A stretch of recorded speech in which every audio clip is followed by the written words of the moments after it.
It looks like nothing at first, just a figure in the shadows near a hangar at the edge of the Nevada desert. But to those who studied it closely, it was anything but normal. The image appears to show something standing near an open hangar door at Area 51. Not a person, not a mannequin. Something taller, thinner, and eerily disproportionate. The photo spread like wildfire through UFO forums and underground magazines, with many claiming it was leaked by a former employee who wanted the truth out. What's chilling is how much the shape in the photo resembles classic gray aliens. Long limbs, oversized head, small frame. Skeptics said it was just light distortion or a prank. But here's the twist. Photo analysts couldn't recreate the same shape using mannequins or forced perspective. People tried. Researchers built full three-dimensional models. Nothing matched. The lighting, the shadows, the height, all of it pointed to something that didn't belong. And there's more. Several whistleblowers from that era, including military contractors, later described seeing tall, non-human entities being moved around hidden sectors of the base. One even said the hangars weren't just for storing aircraft, they were used to house biological entities of unknown origin. These weren't your typical UFO nuts. Some had top-level clearances. To this day, no one has stepped forward to claim the photo, no one has debunked it convincingly, and the object in that grainy image, tall, narrow, motionless, just stands there, halfway between light and shadow, daring the world to explain it. Most photos get dismissed quickly. This one never really went away. Some believe it's the closest we've come to photographing a real alien being. Others think it's a warning, a glimpse of what we're not supposed to see. Either way, it changed how people looked at Area 51 forever. A set of black and white photos emerged from the shadows of the Cold War. Grainy, stark, disturbing. They allegedly show Soviet medical staff dissecting a small humanoid figure. The images, tied to what's called the Sverdlovsk crash, were first leaked in a bootleg documentary that aired in the 90s, and they've been circulating ever since. In the photos, the being looks fragile with an enlarged head and long fingers. No fur, no scales, not human. Soviet uniforms, vintage surgical tools, even background details like Soviet-era lighting fixtures were verified. Skeptics argued it was a dummy, but forensic specialists pointed out realistic muscle structure beneath the skin. Even more unsettling, a few frames appear to show organ removal, organs that don't match human biology. These aren't Hollywood props. No one ever claimed ownership. No filmmakers, no pranksters, just silence. Some researchers believe the KGB recovered an actual crash in the Ural Mountains, and these photos are the only visual proof we'll ever see. In 2011, a group of researchers digging near Cusco, Peru uncovered something no one could explain. A tiny skeleton with a head too large for its body and eye sockets that took up nearly half its skull. The photos caused a stir immediately, not because it looked human but because it didn't. The head was elongated in a way that couldn't be dismissed as natural deformity. Experts tried to link it to ancient skull binding, but the shape was all wrong. The dome was too high, and the symmetry was unlike any known practice. You can see in the photos, the jawline is delicate, the bone structure thin, and yet it seems far older than it should be. Some called it a hoax, others weren't so sure. The photos spread fast among scientists and UFO communities alike. It didn't match local folklore, and no other skeleton nearby looked remotely similar. Some even said it felt staged, as if someone left it there to be found. Or maybe, someone wanted it to be seen. He didn't speak, he didn't run, he just stood there, calm, blinking slowly, as if he'd done it before. In 2011, a YouTuber uploaded what looked like classified footage of a being straight out of UFO lore. Short in height, slender build, gray skin, huge black eyes. The being quickly earned a nickname, Skinny Bob. The video was just under a minute long, but that was all it took. Viewers were immediately captivated by how realistic it looked. Not just the design, but the behavior. The way the creature moved its eyes, tilted its head, even the natural way its eyelids blinked. The lighting, the camera shake, the grain of the film. Everything felt disturbingly authentic. Still frames from the video started appearing everywhere, especially one where the being looks directly into the camera. Analysts argued endlessly, CGI or real?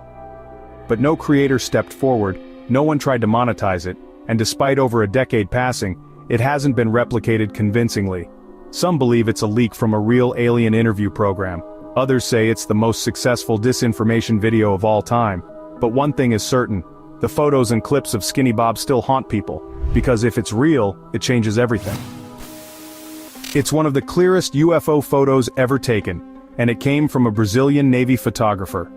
In January 1958, while stationed aboard the ship Almirante Saldanha near Trindade Island, photographer Almiro Barauna captured 4 images of a metallic disc flying over the water and disappearing behind the clouds. No blur, no glare, just a sharp, defined object in full daylight. What makes this photo so different is who backed it. The Brazilian government actually released the images. They confirmed it wasn't a hoax. The Navy verified Barauna's negatives, and dozens of people on board claimed to see the object with their own eyes. Even skeptics had a hard time dismissing it. Analysts zoomed in on the images, highlighting the shadow under the craft, its tilt, and the atmospheric haze, all pointing to a real object in motion, not something added later. Newspapers worldwide published the photos, and UFO researchers still consider them among the most credible ever taken. There's no animal, balloon, or human aircraft that matches what's in that frame. Some say it was just an experimental drone, but for the late 1950s that technology would have been science fiction. This wasn't just a lucky shot, it was a documented, witnessed event, and the photos haven't aged a day. The moon has always had its mysteries, but Apollo 17 may have brought back something more than rocks. One particular frame, labeled as 17-147-22,465, shows something odd floating above the lunar surface. A small, disc-like object appears near the moon's horizon, faint but clear enough to stand out. NASA listed it as just another photo in the mission archive. But when UFO researchers went through the full catalog, this one sparked massive debate. The shape doesn't resemble space debris or lens flares. It's not a reflection. It's an object in the sky. And there's no official explanation. The photo is crisp, untouched, and part of the public domain. Some believe it's a satellite or booster stage in the distance, but orbital paths from that mission don't support it. Others think it's a craft observing the Apollo team, a watcher. Theories range from alien drones to ancient machines left behind from a previous era. What's compelling is how this one photo, hidden in plain sight, went unnoticed for decades until independent researchers spotted the anomaly. NASA never recalled or edited the image. It's still there in the archive, waiting to be seen. And every time someone brings it up, the question comes back stronger. Were we really alone up there? Or were we just being watched in silence? No flashy lights, no shaky video, just one grainy black and white frame, and it's enough to keep you staring. Taken in Nuevo León, Mexico in 2005, the image shows what looks like a humanoid face peering through a screen door. The shape is unmistakable. A large, bald head, oversized eyes, and a faint outline of thin shoulders. The window seems to glow slightly behind the figure, making its presence even more unsettling. Locals said the house had experienced strange electrical problems and unusual sounds in the nights leading up to the photo, but once this frame surfaced, everything changed. What makes it so compelling is the stillness. No blur, no dramatic angle, just a quiet figure watching. Experts studied the image and couldn't agree on what it captured. It wasn't a reflection, the lighting didn't support it. There were no signs of tampering or compositing. The structure of the face doesn't align with human anatomy. The eyes are too low, the head too round. Paranormal researchers suggested it may have been a reconnaissance attempt, something observing, something patient. The family reportedly moved out shortly after, refusing to speak to media. To this day, it remains one of the eeriest alien images ever caught by accident. A quiet visitor watching through the glass. In 1973, 2 men in Pascagoula, Mississippi, walked into a sheriff's office shaking uncontrollably. Charles Hickson and Calvin Parker claimed they were taken aboard a craft by beings that didn't look human. The sheriff didn't believe them, until he left a tape recorder running while they thought they were alone. Instead of plotting a story, the men continued describing the encounter in terrified voices. Decades later, their detailed descriptions were turned into sketches. The beings weren't grays or anything familiar. They were tall, wrinkled, had crab-like arms, and floated without walking. The sketches, based directly on the men's testimony, are haunting. They don't look like anything from pop culture or science fiction. Both men passed lie detector tests. Their stories never changed. Hickson went public. Parker stayed silent for decades, only speaking again near the end of his life. What adds weight is how raw the drawings are. The emotion behind them, the confusion in the eyes of the creatures. The sketches feel like someone trying to remember something they wish they hadn't seen. Police files, old photographs, and these strange renderings still circulate. And the more people see them, the more they start to wonder, if they were faking it, why draw something so disturbing? It was just before recess when over 200 students and staff at Westall High School in Melbourne looked up and saw something hovering in the sky. It wasn't a balloon, it wasn't a plane, it was a metallic, saucer-shaped object, silent, fast, and maneuvering in ways nothing else could. Witnesses say it dipped behind some trees, then took off at an impossible angle. What makes the Westall case so powerful is the number of witnesses and the speed with which it was silenced. Within hours, government officials arrived, told students to stay quiet, and allegedly confiscated camera film. But sketches made that day still exist. So do maps of where the craft landed, and photos of the open field afterward. Disturbed, flattened, and strangely symmetrical. Many witnesses are still alive and maintain their story to this day. The incident was reported in local papers but never fully investigated. Some believe it was a secret military test, others are sure it wasn't from this world. But the most unnerving part is how quickly it was covered up. How do you get hundreds of people, children, teachers, parents, to stop talking? You don't, not really. And that's why Westall still won't fade. The evidence didn't vanish, it just went underground.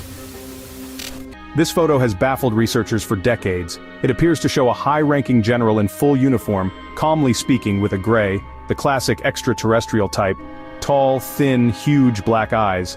No fear, no guards, just two figures in what looks like a briefing.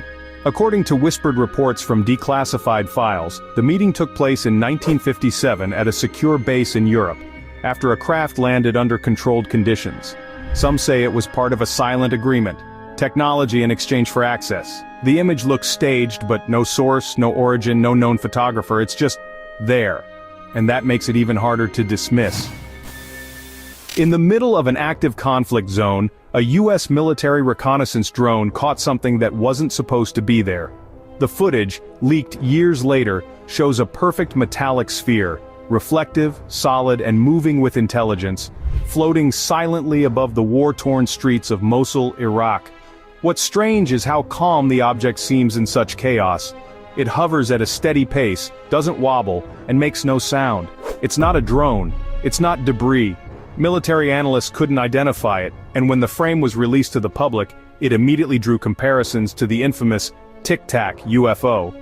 The Mosul orb, as it's now called, wasn't part of any known tech in the region. The object had no wings, no rotors, no exhaust, just a smooth silver sphere moving with eerie precision. The photo, pulled directly from classified footage, shows it clearly against the desert background. No blur, no glitch. Some believe it was observing, others think it was gathering data. Whatever its mission, it wasn't hiding, and that's what makes it so unsettling.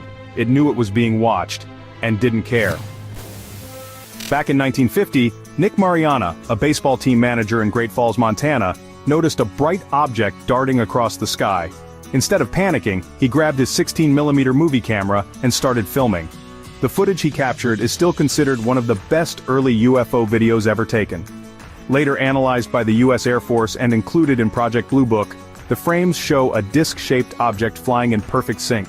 No visible wings, no sound, just movement that defies known flight technology. Still images from the footage are clean and sharp. The Air Force initially tried to downplay the footage, calling it reflections from jets. But when frame-by-frame analysis was done, researchers noticed no signs of wings, fuselage, or even conventional motion blur. These weren't reflections. It was an object, real and mechanical. Mariana's camera wasn't state-of-the-art, but it didn't need to be. What he caught was enough to make even hardened skeptics stop and reconsider. And decades later, the film, and the stills pulled from it, continue to hold their ground as authentic glimpses into something we still can't explain. Taken on a quiet farm in McMinnville, Oregon, these two photos are some of the most debated in UFO history. In May 1950, Paul and Evelyn Trent spotted a disc-like object hovering in the sky near their home. Paul rushed for his camera and managed to snap two clear black and white shots before it vanished. The images are simple, a metallic object tilted slightly floating against the sky, no wires, no blur, no visible tampering, and yet, incredibly convincing. Experts from multiple fields studied the negatives and found no signs of manipulation. Even the shadows and lighting matched the time of day and weather that day.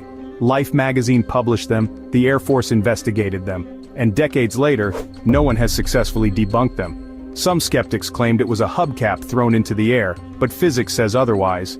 The object in the photo is too large, too distant, and too steady to be anything tossed by hand.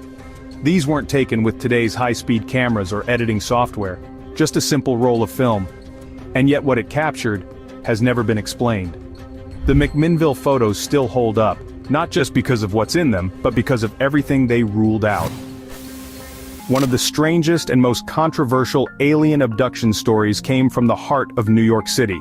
In 1989, multiple witnesses claimed to have seen a woman being levitated from an apartment window on the Lower East Side and into a waiting craft hovering above the Brooklyn Bridge. No flashing lights, no Hollywood drama, just a silent, surreal event in the middle of a sleeping city. Investigative journalist Bud Hopkins later interviewed a woman who said she was that abductee. Her story matched the sightings: a blinding white light, temporary paralysis, tall beings with black eyes. But it's the drawings and diagrams from witness accounts that make this case so chilling. Simple sketches show the craft hanging silently in the air, and the woman floating upward as if gravity had been switched off. No photos of the event exist, but illustrations based on testimony remain, and they all match. Multiple independent witnesses, same night, same time, no connection to each other, no motive to lie. If the event really happened, it would mean that non-human entities conducted an operation directly above one of the busiest cities on Earth, and got away with it. Over the span of several months in late 1989 and early 1990, Belgium experienced a wave of UFO sightings that stunned the world, not just because of what people saw, but because of what radar confirmed. Civilians and police officers reported large, silent, triangular craft hovering low over rooftops and fields. Not lights in the sky, actual structures. Black triangles with bright lights underneath, moving in ways no aircraft could. The Belgian Air Force scrambled F-16s to intercept. Pilots locked onto unknown targets, only to have them vanish or perform impossible maneuvers, accelerating thousands of miles per hour in seconds, then stopping dead mid-air. What makes this case unique is the photo, one of the few clear images of a triangular UFO ever taken. It's a grainy shot, but the craft is unmistakable. Bright lights, symmetry, massive size. This wasn't some lone witness in the woods. Thousands saw it, radar confirmed it, and the military admitted it. To this day, there's no official explanation. No aircraft known in that era, or now, can do what was recorded over Belgian skies. If anything came close to open disclosure, this was it. In 2004, U.S. Navy pilots flying off the USS Nimitz encountered an object that challenged everything we thought we knew about physics. A smooth, white, tic-tac-shaped UFO appeared on their radar, moving with such precision and speed that no human-made aircraft could even come close. The footage captured by the pilots shows the object performing maneuvers that defied the laws of gravity, dropping from 80,000 feet to sea level in seconds, then stopping dead in mid-air, only to accelerate again at mind-boggling speeds. It responded to the pilot's every move, evading them with ease. What makes this encounter so chilling is that the object seemed to slip through the boundaries of our reality. It existed in a space where the rules of physics were either bent or entirely different. Was it from another world, or something much stranger? Perhaps a glimpse into a parallel dimension. It almost felt as if it was showing us how fragile our perception of reality is, revealing that maybe, just maybe, we don't exist the way we think we do. In this moment, we're left to question, if this object can exist, what else can we not see? And what does it say about the world we think we know? In the summer of 1952, the heart of American power, Washington, D.C., became the stage for one of the most famous UFO events in history. Over several nights in July, strange glowing objects appeared in the skies above the Capitol, not one or two, but dozens. Pilots, radar operators, and journalists all reported the same thing: bright disks maneuvering in formation, then vanishing in an instant. Civilian and military radar picked them up, confirming they weren't just visual illusions. The U.S. Air Force scrambled jets, but each time they got close, the objects would disappear at impossible speeds. Photos taken from the ground show glowing orbs above the Capitol dome, silent, untouchable. Newspapers ran with it. Headlines screamed, "Saucers swarm over Capitol." It wasn't a rumor. It wasn't just eyewitnesses. It was radar, military response, visual proof, all at once. The government blamed temperature inversions, but no one bought it. Whatever those objects were, they made their presence known right above the most secure airspace in the country, and no one could stop them. Just a few months after Pearl Harbor, Los Angeles was on edge. So when a large object appeared in the night sky on February 25, 1942, the city erupted. Air raid sirens screamed. Searchlights lit up the sky. Anti-aircraft guns opened fire. The event lasted for hours, and over 1,400 shells were fired. But nothing fell. Nothing exploded. And the object? It didn't move. A photo from that night, published in the Los Angeles Times, shows beams converging on a solid shape above the city. That image is now one of the most iconic in UFO history. Military officials first said it was a false alarm, then blamed weather balloons. But the witnesses, and the damage from falling shells, tell a different story. The object seemed to be immune to gunfire. It hovered slowly, deliberately, as if observing the panic below. Whatever it wasn't Japanese, and it wasn't American. The Battle of Los Angeles left no wreckage, just questions, and a haunting image that continues to baffle historians and UFO researchers to this day. This wasn't filmed by an amateur or leaked by a civilian. It came from inside Nellis Air Force Range, a high-security military testing site in Nevada not far from Area 51. In 1994, operators monitoring remote drone cameras captured a bizarre, fast-moving object weaving through restricted airspace. The object was small, irregular in shape, and moved like nothing they'd seen before. It accelerated, stopped, changed direction instantly, all without wings or visible propulsion. The footage was leaked to the public years later, and still frames show a blurry but defined craft moving in an erratic path across desert terrain. Analysts tried to match it with known drones, weather probes, even optical illusions. Nothing fit. What makes this case stand out is the reaction of the personnel in the audio. They're clearly confused, even alarmed. These weren't UFO believers. They were trained military operators, and they had no clue what they were watching. The Nellis footage became one of the most cited visual proofs in the 90s.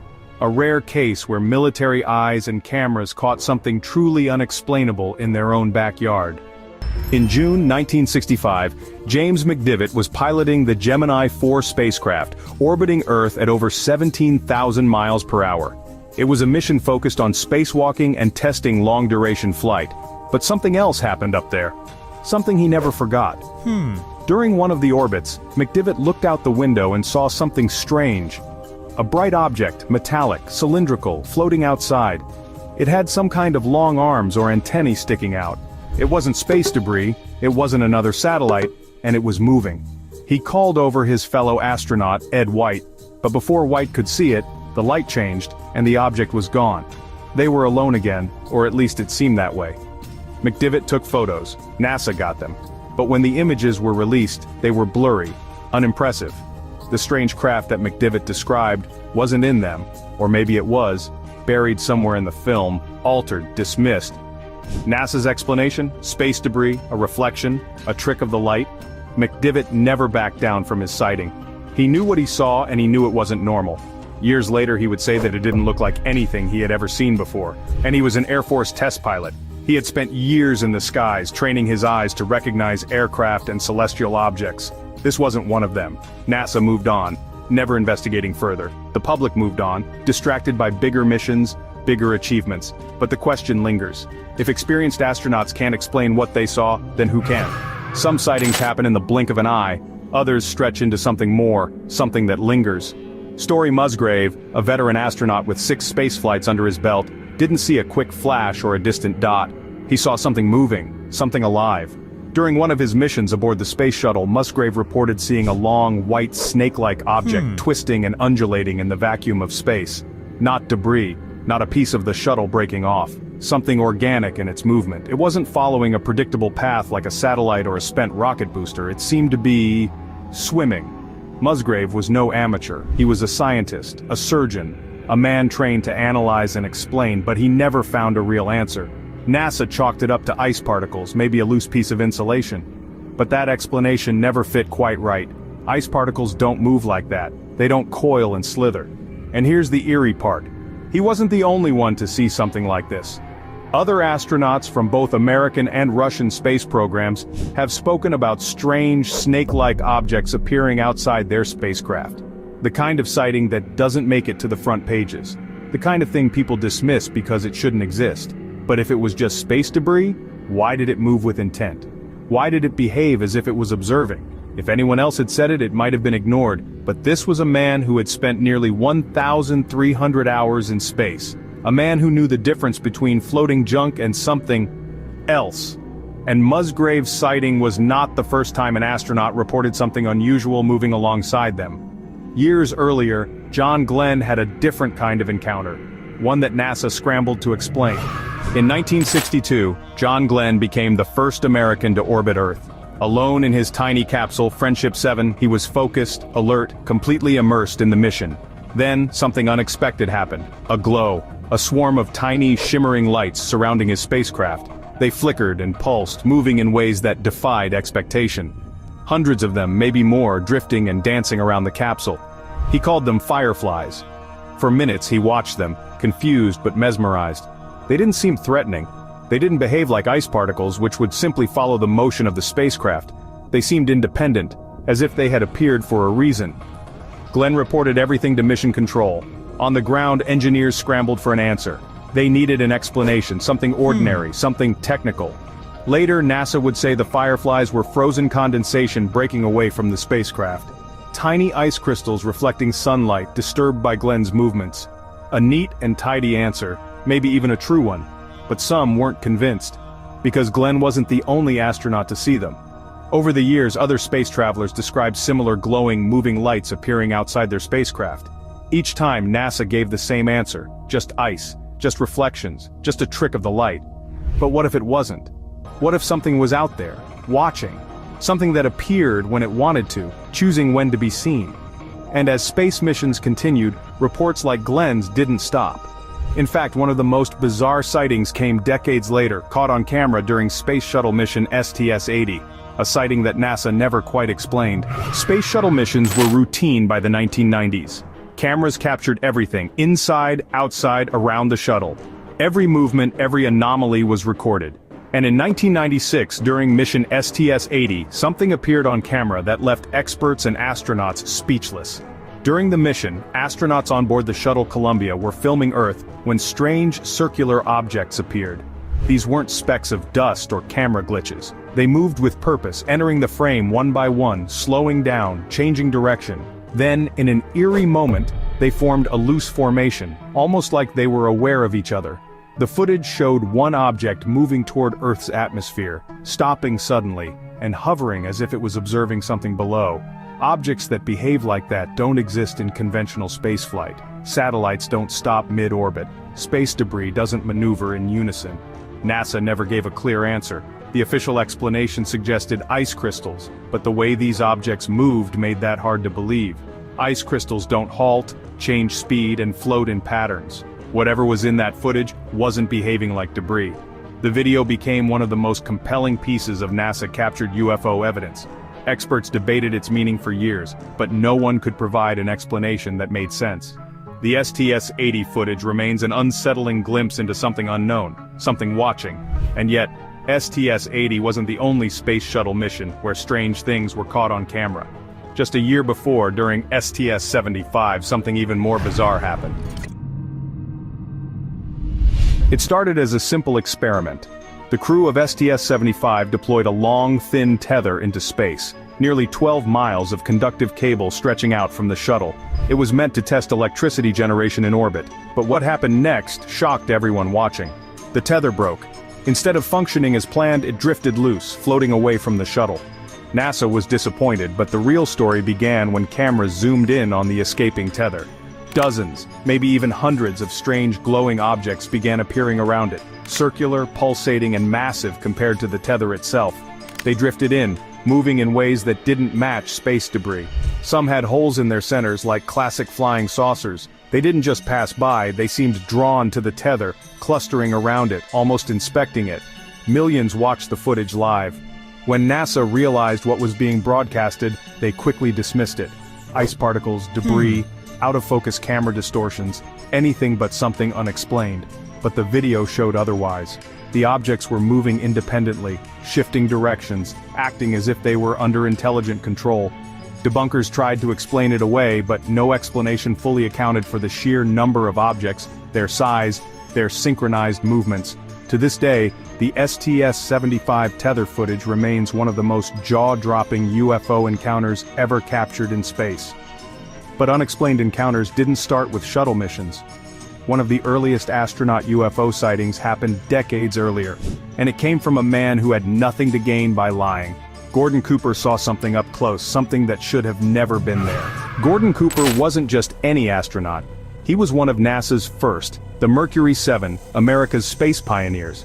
He was a combat pilot, a man trusted with national secrets, someone who didn't deal in fantasy. When he said he saw a UFO, people listened. His first encounter happened years before he went to space. While stationed at Edwards Air Force Base in the 1950s, Cooper and his team witnessed a flying saucer land right in front of them. They filmed it, reported it, and handed the footage over to higher-ups. It was never seen again. But Cooper's most famous UFO story happened in orbit. During his Mercury Atlas 9 mission in 1963, something strange appeared outside his capsule. A glowing greenish object moving at incredible speeds. It wasn't a satellite, it wasn't space debris. Radar operators on the ground confirmed they were tracking it, meaning it wasn't just an optical illusion.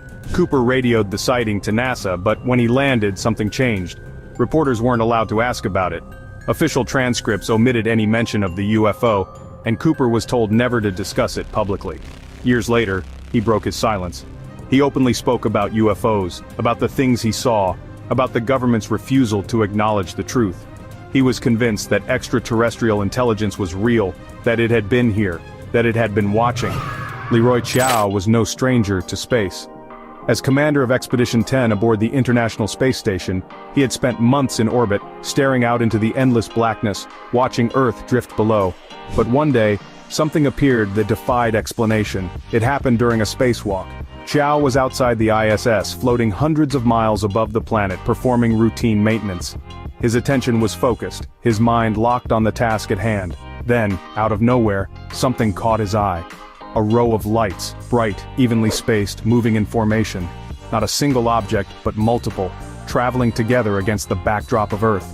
They weren't following the usual paths of satellites. They weren't space debris tumbling in unpredictable motions. These lights moved with precision. Chiao was stunned. He tried to make sense of what he was seeing. It was unlike anything he had encountered before. When he reported the sighting, explanations came fast. Fishing boats on Earth, city lights reflecting off the atmosphere. But something didn't sit right. The objects he saw weren't below him. They were out in space, moving independently. NASA didn't pursue it further. Like so many astronaut UFO sightings, it was brushed aside, rationalized, filed away. But Chiao remained fascinated by what he had witnessed. He never claimed it was alien, but he never found a satisfying explanation either. It was another reminder that even in the most controlled, high-tech environments, things appear that can't be explained. And astronauts, trained to be the sharpest observers in human history, keep seeing them. Edgar Mitchell wasn't just another astronaut. He was a scientist, a decorated Navy officer, and one of only a handful of humans who had walked on the moon. But after his Apollo 14 mission, his focus shifted. Because Mitchell had learned something he couldn't ignore. He never personally saw a UFO in space, but what he did see was even more compelling. He met people deep inside military and intelligence circles who told him, off the record, that we were not alone. He claimed that extraterrestrials had been visiting Earth for a long time, that the government knew, and that the truth was being kept from the public. Mitchell wasn't just speculating. He spent years talking to high-level officials, including those who had worked at Roswell. He spoke with military officers who swore they had seen crashed crafts, dead extraterrestrial bodies, and technology so advanced it made modern aircraft look primitive. NASA distanced itself from Mitchell's claims, but that didn't stop him. He gave interviews, wrote books, and insisted that world governments had been suppressing knowledge of UFOs for decades. He even hinted that some astronauts had seen more than they were allowed to admit. And yet, Mitchell's words weren't completely unique. Across the world, in the heart of the Cold War, Soviet cosmonauts had been witnessing strange things of their own. But unlike in the West, their encounters were buried even deeper in secrecy.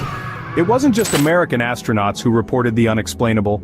Soviet cosmonauts had their own encounters that were just as baffling, just as mysterious, but even more heavily suppressed. One of the most famous cases came from Pavel Popovich, a highly respected Soviet cosmonaut. While flying a plane at high altitude in 1978, he and his crew saw a huge triangular craft following them. It wasn't a satellite, it wasn't a meteor, it moved with purpose. When he reported it, he was told to keep quiet.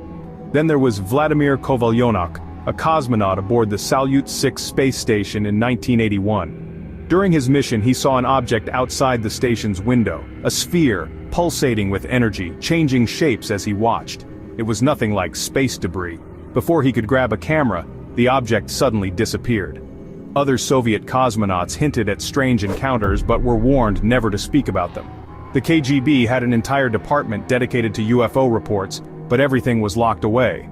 Unlike in the US, where astronauts could at least hint at their experiences, in the Soviet Union, talking about UFOs could ruin a career. Or worse. For decades, these stories remained buried. It wasn't until the fall of the Soviet Union that some reports started leaking, showing that even in space, something was watching. And if astronauts and cosmonauts, some of the most highly trained and level-headed people on Earth, couldn't explain what they were seeing, then who could? Most people have never heard of Maurice Chatelain. He wasn't an astronaut, but he played a crucial role in early space missions. He was NASA's chief of communications during the Apollo program. A man with access to transmissions, signals, and classified conversations between astronauts and mission control. And what he later claimed shocked everyone who would listen.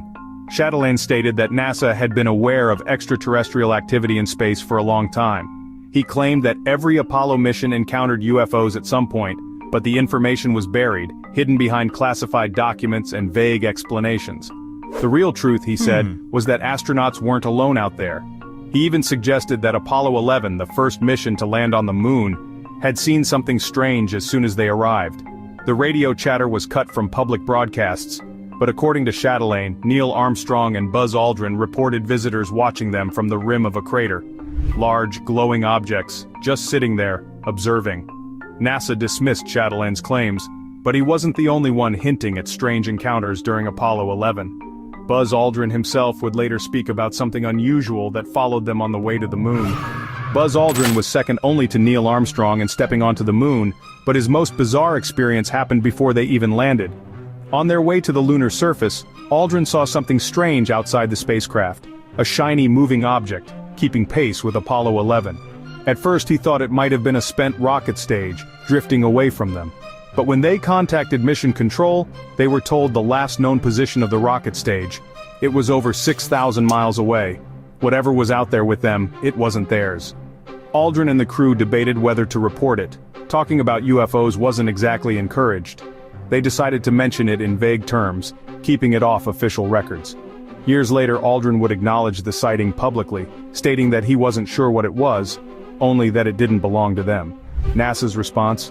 Reflections off the spacecraft windows. A common excuse one used time and time again when astronauts saw something that didn't fit the script.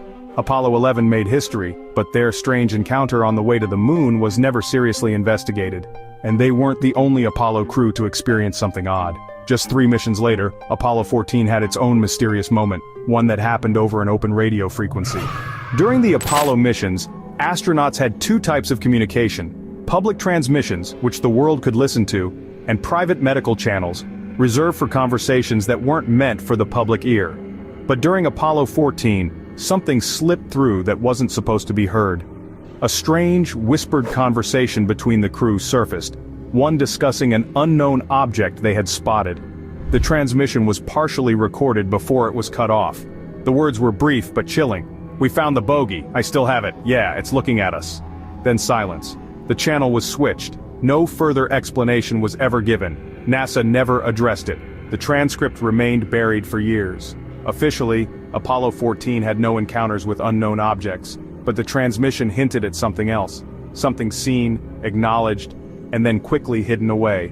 And the deeper one looks into Apollo-era records, the more strange moments like this begin to appear. Conversations cut off, unexplained lights, and accounts from astronauts who years later would admit that they had seen things they couldn't explain.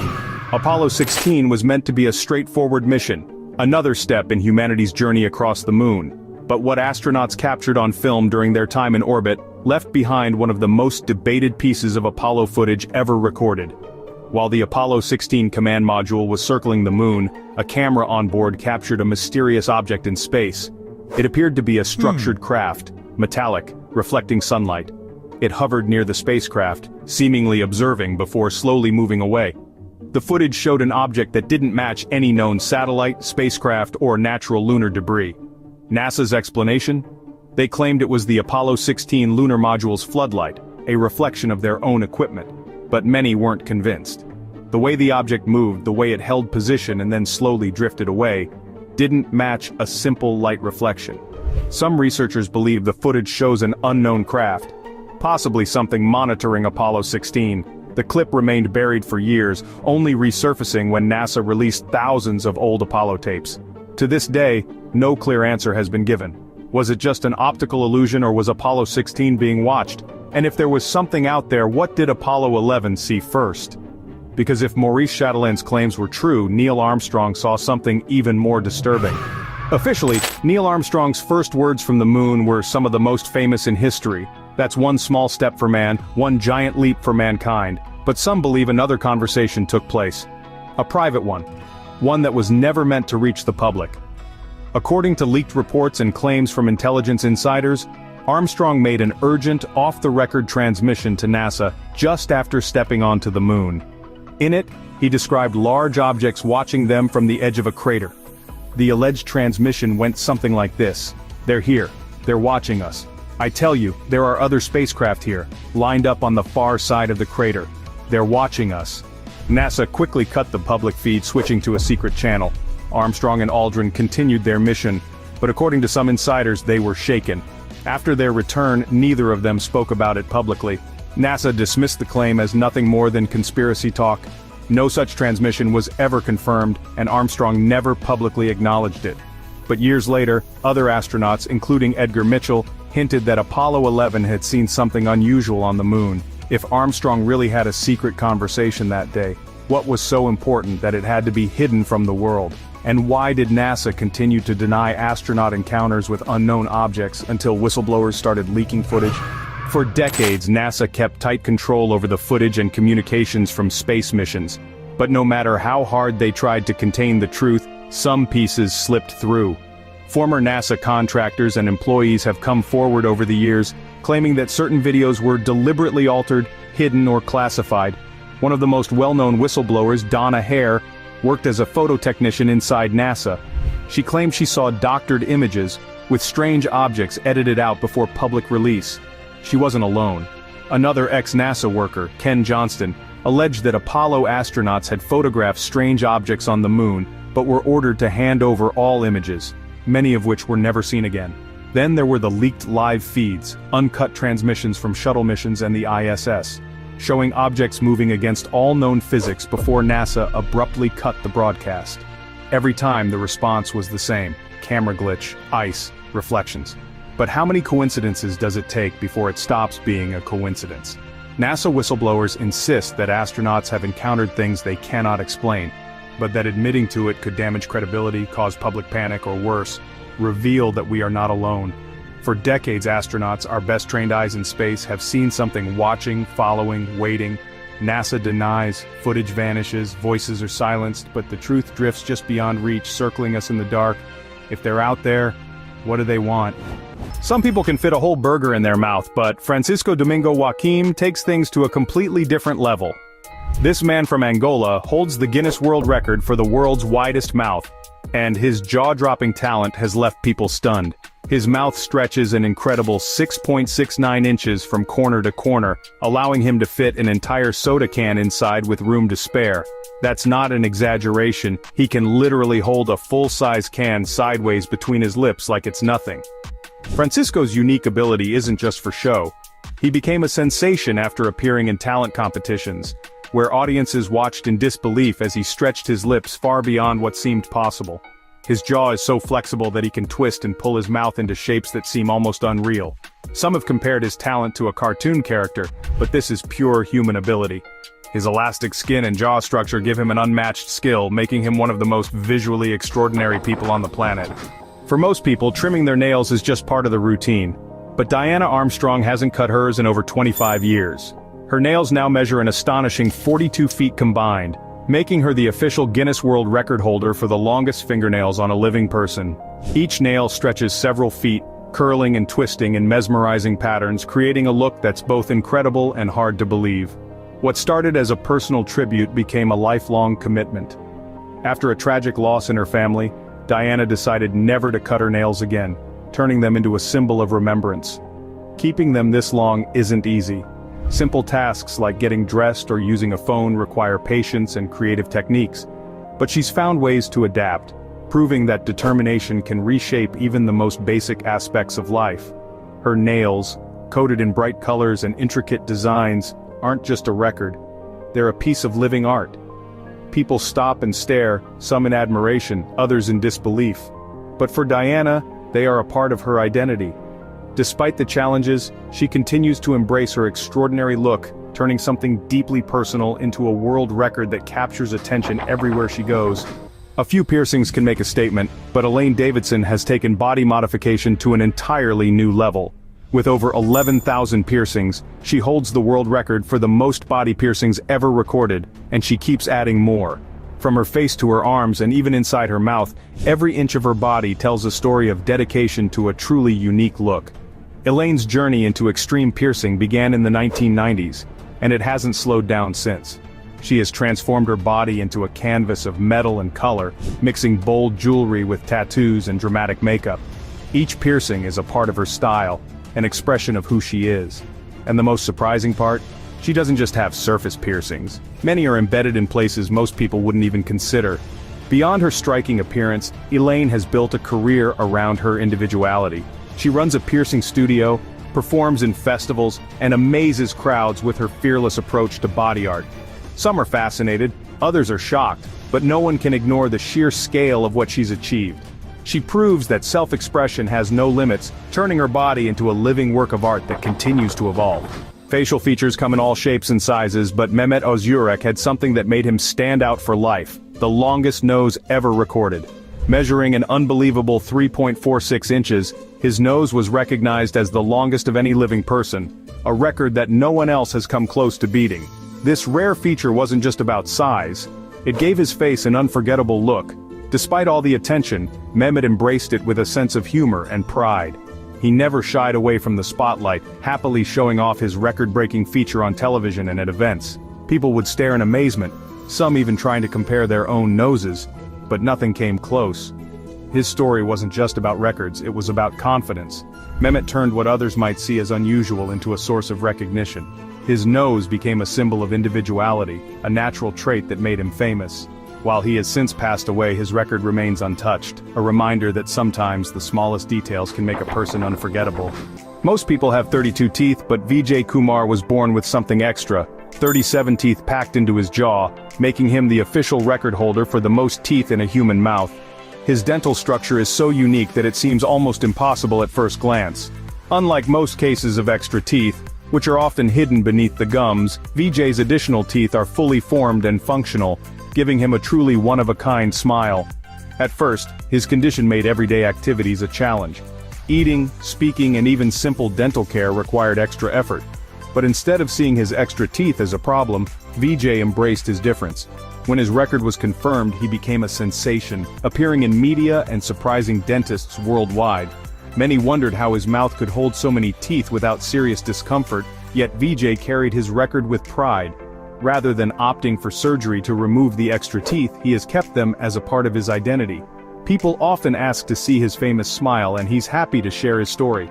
His case is a rare medical marvel, proving that even the smallest differences can make someone extraordinary. For Yu Zhenhuan, standing out wasn't a choice, it was part of who he was. With 96% of his body covered in thick hair, he holds the title of the hairiest man in the world. His condition, known as hypertrichosis, gives him a look that some compare to a mythical character, but for Yu, it's simply how he was born. Growing up with such a rare appearance wasn't easy. He faced stares and curiosity from an early age, but instead of hiding away, he turned his uniqueness into a strength. As he got older, he stepped into the spotlight, becoming a singer, and even trying his hand at acting. His confidence made him a public figure, and people soon recognized him for more than just his appearance. Despite the challenges of living with extreme hair growth, such as constant grooming and dealing with public reaction, Yu has embraced his identity. He's proof that even the rarest conditions can't define a person. Instead, it's how they carry themselves that truly matters. Some transformations are intentional, but for Paul Carrison, it was an unexpected side effect that made him famous. After using a homemade silver-based treatment for his skin, he developed argyria, a rare condition that turned his skin permanently blue. Over time, his light complexion deepened into a striking shade, making him look almost otherworldly. Paul's transformation was gradual. He first noticed a bluish tint, but as he continued using the treatment, the color deepened. While the condition wasn't harmful to his health, the dramatic change made him a curiosity. Strangers would stop him in the street, some assuming it was makeup or a trick. But this was no illusion. His skin had permanently changed, giving him a unique look that few could ignore. Rather than shying away, Paul embraced his identity. He appeared on talk shows, sharing his experience with humor and honesty. Though he later passed away, his story remains one of the most unusual in modern times. His appearance may have been an accident, but it made him unforgettable. At 8 feet 2.8 inches, Sultan Kozan doesn't just stand out, he towers above everyone else. As the tallest living man in the world, he experiences life from a height that few can imagine. His extraordinary stature is the result of a rare medical condition called pituitary gigantism, which caused his body to grow well beyond the average limit. Being this tall isn't just about breaking records. It comes with daily challenges. Sultan requires custom-made clothes, shoes, and even furniture. Simple tasks like walking through doorways or fitting into cars are far from ordinary. But despite these difficulties, he remains positive, using his unique height to travel the world and meet people who are amazed by his size. Since gaining recognition, he has become a celebrity, attending events and meeting other record holders. His towering presence may be his claim to fame, but his kindness and good humor make him truly memorable. Sultan Kozan isn't just the tallest man in the world, he's one of the most remarkable. For most people, tattoos are a way to express themselves, but for Tom Leopard, they became his entire identity. Covering 99% of his body in leopard print tattoos, he earned the nickname, the Leopard Man of Sky. His transformation wasn't just about the ink. He fully embraced a life inspired by the wild, retreating to the Scottish Highlands to live in near isolation. Tom spent decades turning himself into a human leopard, tattooing his entire body, including his face, with intricate black and orange spots. To complete the look, he sharpened his teeth and wore feline-like contact lenses. His goal wasn't to shock people. He simply wanted to create a new version of himself, one that reflected his love for nature and freedom. Despite his extreme appearance, Tom lived a quiet, self-sufficient life in a small shelter on the Isle of Skye, only venturing into town for supplies. He later moved to a more comfortable home in his older years, but his legend remained. His tattoos, his lifestyle, and his total commitment to his transformation made him one of the most fascinating examples of body modification the world has ever seen. Some people dream of long eyelashes, but Yu Jianxia has taken this to an entirely new level. Her lashes measure an astonishing 8 inches, making her the Guinness World Record holder for the longest eyelashes in the world. Unlike false lashes or extensions, hers are completely natural, growing longer year after year without any explanation. Yu Jianxia first noticed her lashes growing unusually long in her early 50s. While most people's eyelashes stop at a certain length, hers continued to extend far beyond the norm. Doctors and scientists have been baffled by her case, as there is no known condition that causes eyelashes to grow indefinitely. Some have suggested genetics or an unknown biological factor, but the mystery remains unsolved. Her record-breaking lashes have made her a sensation. Wherever she goes, people stare in amazement, some even asking to touch them to see if they're real. But for Yu Jianxia, they're just a part of who she is. She considers them a unique gift and takes great care of them, proving that sometimes nature can surprise us in the most extraordinary ways. For most people, a small wart is nothing more than a minor nuisance. But for Abul Bajandar, warts became something far more extreme. His condition, known as epidermodysplasia verruciformis, caused massive bark-like growths to spread across his hands and feet, earning him the nickname, the Tree Man. What began as a few rough patches turned into something that made even basic tasks, like eating and holding objects, nearly impossible. Abul's condition is incredibly rare, with only a handful of known cases worldwide. The growths, made of hardened skin, resembled tree branches, twisting and curling over his fingers and palms. For years he lived in isolation, unable to work or even care for himself properly. When his story spread across the world, doctors stepped in, performing multiple surgeries to remove the excess growths. Despite the intense medical procedures, the condition is relentless. Each time surgeons remove the bark-like layers, they begin to grow back. But Abul refuses to give up hope. His case has led to new research, and he continues to fight for a normal life. His resilience in the face of something so extreme is a testament to human endurance, proving that even the rarest conditions can be battled with determination and courage.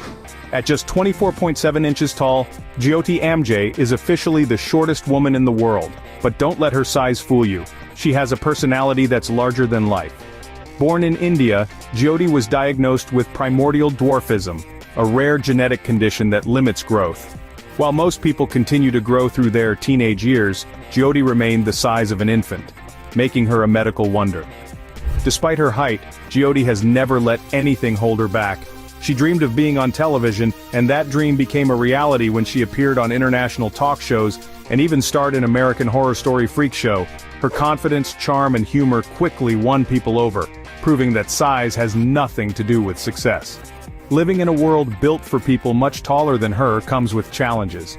Everyday tasks like reaching for objects, walking through crowds, or even using a regular chair require adjustments, but Jyoti takes it all in stride. She embraces her record-breaking status, inspiring others with her positive attitude and determination to live life to the fullest. Hair that reaches the waist is impressive, but Asha Mandela has taken hair growth to record-breaking levels. Her dreadlocks measure over 110 feet, making her the woman with the longest locks in the world. Some even call her the Black Rapunzel, and for good reason. Her hair is longer than a school bus and takes several people to help her manage it. Growing and maintaining such long hair isn't just about patience, it's a full-time commitment. Asha spends hours washing, drying, and carefully arranging her locks to keep them from becoming too heavy or tangled. Over time they've grown so long that she often has to carry them in a bundle or wrap them around her body. Some doctors have warned that the sheer weight of her hair could strain her spine, but Asha doesn't let that stop her. To her, her dreadlocks are not just hair, they are a part of her identity, her spiritual journey, and a symbol of strength. While others may see them as an extreme choice, for Asha, they are a source of pride, setting her apart as one of the most visually unique people in the world. For most, tattoos and piercings are enough to stand out, but for Etienne Dumont, that was just the beginning. The Swiss art critic has transformed his entire body into a walking masterpiece, covering himself in tattoos and adding silicone implants to reshape his skull, forehead, and even his arms. His striking look is completed with metal rings in his nose, stretched earlobes, and tattooed eyeballs, making him one of the most modified people on Earth. Etienne's transformation wasn't just for shock value, it was an extension of his artistic passion. Working in the art world for years, he saw his body as the ultimate canvas. His horn-like forehead implants and vivid tattoos became a personal statement, blurring the lines between human and sculpture. Whether walking through a city street or attending an art exhibit, he never goes unnoticed. His extreme modifications make daily life interesting. Simple tasks like passing through airport security or meeting new people often come with wide-eyed reactions. But Etienne embraces his appearance with confidence, proving that self-expression knows no limits. To him, his body is a lifelong art project, one that challenges the boundaries of what is considered normal. Having extra fingers and toes might sound like a small difference, but for Devendra Suthar, it's what made him world famous. Born with 14 fingers and 14 toes, he holds the record for the most digits on a living person. His condition, polydactyly, gave him a total of 28 fingers and toes, far beyond the usual 20. Unlike many cases of polydactyly, Devendra's extra fingers and toes are fully formed and functional. This makes his hands incredibly skilled. He works as a carpenter, using his unique hands to handle tools with incredible precision. Despite his condition, he never saw it as a problem. Instead, he takes pride in his rare genetic trait and enjoys showing others how his hands work. Of course, having extra digits comes with its own set of challenges. Finding shoes that fit is nearly impossible, and regular gloves don't work for his hands. But Devendra doesn't let that stop him from living a normal life. He embraces his record, taking his place among the most uniquely built individuals on the planet. A mohawk is a bold hairstyle, but Joseph Grisomore took it to a whole new level, literally. His 42.5-inch tall mohawk holds the Guinness World Record for the tallest full mohawk ever recorded. It's so extreme that it towers over most people's heads, making him instantly stand out in any crowd. Growing a mohawk that tall isn't just about letting hair grow, it's a full-time effort. Joseph spends hours styling and maintaining it, using strong hairspray and careful techniques to make sure it stays upright. It's not something he can casually wear every day. Most of the time he keeps it down, only styling it for special events. And when he does, it's impossible to ignore. People often stop to take pictures, amazed at the sheer height of his hair. He's turned a simple haircut into something legendary, proving that personal style can become a world record. While some grow their hair long or dye it wild colors, Joseph has done something that defies gravity. Literally. His mohawk isn't just a hairstyle, it's a statement, and no one else comes close to reaching his record. Most people get a tattoo or piercing to stand out, but Tiamat Legion Medusa has transformed beyond recognition. Born as Richard Hernandez, he has undergone extreme body modifications to become a human dragon, reshaping his entire appearance in a way few would ever dare. With tattooed scales, horn implants, a forked tongue, and even the removal of his ears, his transformation is one of the most extreme in the world. Tiamat's journey began as a personal rebirth. After a difficult past, he chose to leave his old identity behind and fully embrace his vision of becoming a mythical creature. Over the years, he's had his nose reshaped, his teeth filed into fangs, and his eyeballs tattooed black to match his reptilian look. His modifications go beyond ink and implants. They are a commitment to living as a dragon in human form. Reactions to his transformation are extreme.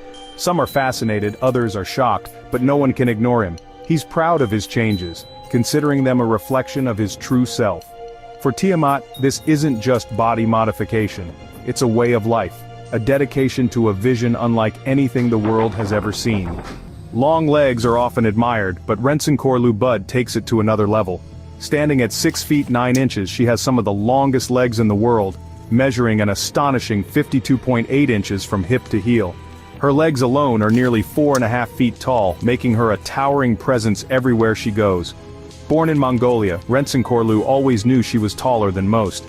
As a child, she often struggled to find clothes and shoes that fit, and as she grew, she realized just how rare her proportions were. Instead of feeling self-conscious, she embraced her height, turning it into an advantage. Now, she models and travels the world, showing off her unique features with confidence. People constantly stop and stare, amazed by her striking appearance. Whether walking through the streets or posing for photo shoots, she stands out effortlessly. While being this tall has its challenges, finding jeans that fit is nearly impossible, she wouldn't change a thing. Rensenkorlu proves that height isn't just about numbers, it's about confidence and standing tall, both literally and figuratively. Long hair has always been a symbol of beauty, but Xi Jinping holds the record for the longest hair ever recorded on a woman. Measuring an incredible 18 feet 5 inches, her hair is longer than a school bus and has taken a lifetime to grow. She hasn't cut it since she was 13 years old, and now it's one of the most extraordinary sights in the world. Growing hair this long isn't just about patience. It requires serious dedication. Washing, drying, and combing through nearly 2 decades worth of hair takes hours. Over time, her hair has become so long that she has to carry it wrapped around her body or carefully arrange it to avoid stepping on it.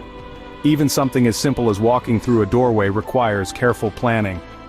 Despite the challenges, Xi Jinping takes pride in her record. Her hair is more than just a personal choice. It's a world-famous achievement that continues to amaze people everywhere. Whether she lets it flow freely or carefully wraps it up, there's no denying that her hair is one of the most remarkable natural features on Earth. Many people undergo cosmetic surgery to enhance their features, but Pixie Fox has taken transformation to a level few could imagine. She has undergone over 200 procedures, spending hundreds of thousands of dollars to sculpt herself into a real-life cartoon character. From rib removal to dramatically altering her face and body, she has reshaped herself in ways that push the limits of modern plastic surgery. Pixie's journey started with a vision. She wanted to look like a fantasy character, something beyond human norms. She had her 6 lower ribs removed to achieve an ultra-small waist, reducing it to just 14 inches when tightly corseted. This extreme modification, once thought impossible, shocked doctors and fascinated the world. But that was only the beginning. She has had eye color-changing surgery, jaw restructuring, lip enhancements, breast augmentations, and countless other modifications to make her body match her idealized vision. Her appearance draws strong reactions. Some admire her dedication, while others are shocked by the extent of her transformations. But for Pixie, this is more than just surgery, it's self-expression. She sees herself as an evolving work of art, constantly refining and enhancing her look. Despite criticism, she remains committed to her goal, proving that personal reinvention has no limits. Love it or hate it, Pixie Fox is unlike anyone else in the world, and she has no plans to stop anytime soon. That's about it. Write in the comments who impressed you the most. For more useful information, watch other videos. High in the hills of Asuka, Japan, stands a massive stone structure that has left experts baffled for decades. It's called the Masuda no Iwafun, which loosely translates to Rock Ship of Masuda, and it really does look like a giant ship carved entirely from a single block of granite. Weighing over 800 tons, the structure measures around 36 feet long, 26 feet wide, and 15 feet high. That's not just large, that's enormous. And here's the twist, it's not a ruin, it was never finished, yet it shows signs of precise, intentional carving that seems far beyond the capabilities of the time. No tools have ever been found at the site. No inscriptions, no evidence of what this was meant to be, just that rock standing there, silent and massive. Its flat top has 2 square holes carved deep into it, and no one knows why. There are no tombs nearby, no shrines, no temples, just this lonely, perfectly carved monolith, sitting on a slope like it was dropped from the sky. Some researchers think it was meant to be part of a tomb complex. Others say it might have had an astronomical purpose, but none of that really explains the size, the precision, or the fact that it was seemingly abandoned halfway through for no reason at all. Now here's where it gets even stranger. The surrounding area is filled with legends of sky beings and ancient visitors. People have long whispered that Asuka was once a place where heavenly ships landed. That would explain why the Masuda rock looks like a vessel. Some theorists believe it's not a tomb or a calendar, but a docking station, a landing pad for something that came from the stars. The resemblance to a spacecraft isn't subtle. In fact, if this were a prop in an episode of Ancient Aliens, no one would question it. And yet it's real. Standing in Japan, open to visitors, defying explanation, it's one of those places that gives you the feeling that maybe, just maybe, we're missing a chapter of our history books. Scattered across the jungles and fields of Costa Rica are hundreds of nearly perfect stone spheres. Some are small enough to hold in your hands. Others weigh over 15 tons and are almost 7 feet in diameter. The most unbelievable part? They're carved with extreme symmetry, many so perfectly round that modern engineers are still trying to figure out how ancient people could have achieved it, especially without metal tools. Discovered in the 1930s during a banana plantation clearing, the spheres were buried under centuries of soil, sitting there quietly as if waiting to be found, and no one knows exactly who made them. They're linked to the Dikis culture, but the real method of their creation is a mystery. The rock used, mostly granodiorite, had to be sourced and moved from miles away, then shaped, smoothed, and polished. With what, and for what? Some believe the spheres were used for astronomical alignment or religious rituals. But others point out the eerie similarity to planetary models. Spheres, aligned in patterns. Could they be markers, maps, signals to someone or something watching from above? They've been compared to the Death Star from Star Wars, but these are real. Heavy, silent, ancient. Sitting in the middle of a rainforest. Was this geometry a coincidence, or were the builders working with knowledge, or tools, far ahead of their time? From polished spheres to sheer mass, we now head to Baalbek, Lebanon. In the ruins of this ancient city lies a construction that breaks every rule of human engineering. The Temple of Jupiter at Baalbek was built using some of the largest stones ever carved by man, or maybe by something else. Some blocks weigh over 1,200 tons. That's nearly twice the weight of the Statue of Liberty. And yet, they were precisely placed on top of one another, forming the foundation of a temple complex. To this day, we don't have machines powerful enough to lift those stones the way they were arranged, let alone drag them uphill from a quarry half a mile away. There are no cranes, no vehicles, no clear explanation. Ancient texts don't help. The people who built this left behind little to no documentation. That's led to theories, lots of them. Some say it was the work of a lost civilization that had access to advanced lifting tech. Others suggest help from something not of this earth. The blocks sit so perfectly, so seamlessly, that even with modern laser cutting we'd struggle to replicate it on this scale. And here's the twist. The Romans later built a temple on top of this platform. That means even they didn't know how the base was made. They just found it and built over it, like kids stacking blocks on an already finished toy. How did these stones get there? Who moved them? And what kind of power would it take to make that happen? The deeper you look, the stranger it gets. High atop Mount Nemrut in southeastern Turkey, at an elevation of over 7,000 feet, an ancient riddle sits in silence. Enormous stone heads, some as tall as 10 feet, lie scattered across a man-made terrace. They once crowned massive statues that portrayed gods, eagles, lions, and even a self-portrait of the king who ordered them, Antiochus Thirst. But what truly captures attention isn't just their size. It's the haunting feeling that these heads are far older, far more mysterious than history dares to admit. Nobody knows exactly how these colossal figures were transported up such steep terrain with the limited tools of the 1st century BC. No wheeled vehicles, no advanced pulleys, no cranes, just manpower, supposedly. Yet the precision and scale suggest something more. These heads weren't just built to impress mortals. They seem positioned for a cosmic audience, gazing skyward as if awaiting someone or something from the stars. Some theorists propose that Mount Nemrut was more than a royal tomb. They believe it was a beacon, a kind of cosmic marker, signaling to higher beings that Earthlings still remembered them. With its astronomical alignments and isolated location, it feels eerily like a landing site, a monumental greeting to travelers from beyond. Modern archaeologists explain the heads as simple political propaganda, maybe. But if that's true, why do they seem almost too grand, too massive, even for a king's ego? Standing before them, you can't help but wonder if these stone giants were meant to watch the skies for something bigger than human ambition. Beneath the sands of Egypt, deep inside the tunnels of Saqqara, researchers uncovered a series of enormous stone sarcophagi. So massive that even today moving them would be a serious engineering challenge. Each granite box weighs between 60 and 80 tons. Their walls are carved with incredible precision, with edges so smooth you could almost mistake them for machine-cut surfaces. These boxes, located in the Serapeum, were believed to have been built for sacred bulls.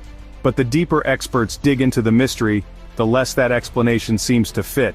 The dimensions of the sarcophagi are what really stir the imagination. They look like they were made for beings much larger than ordinary humans.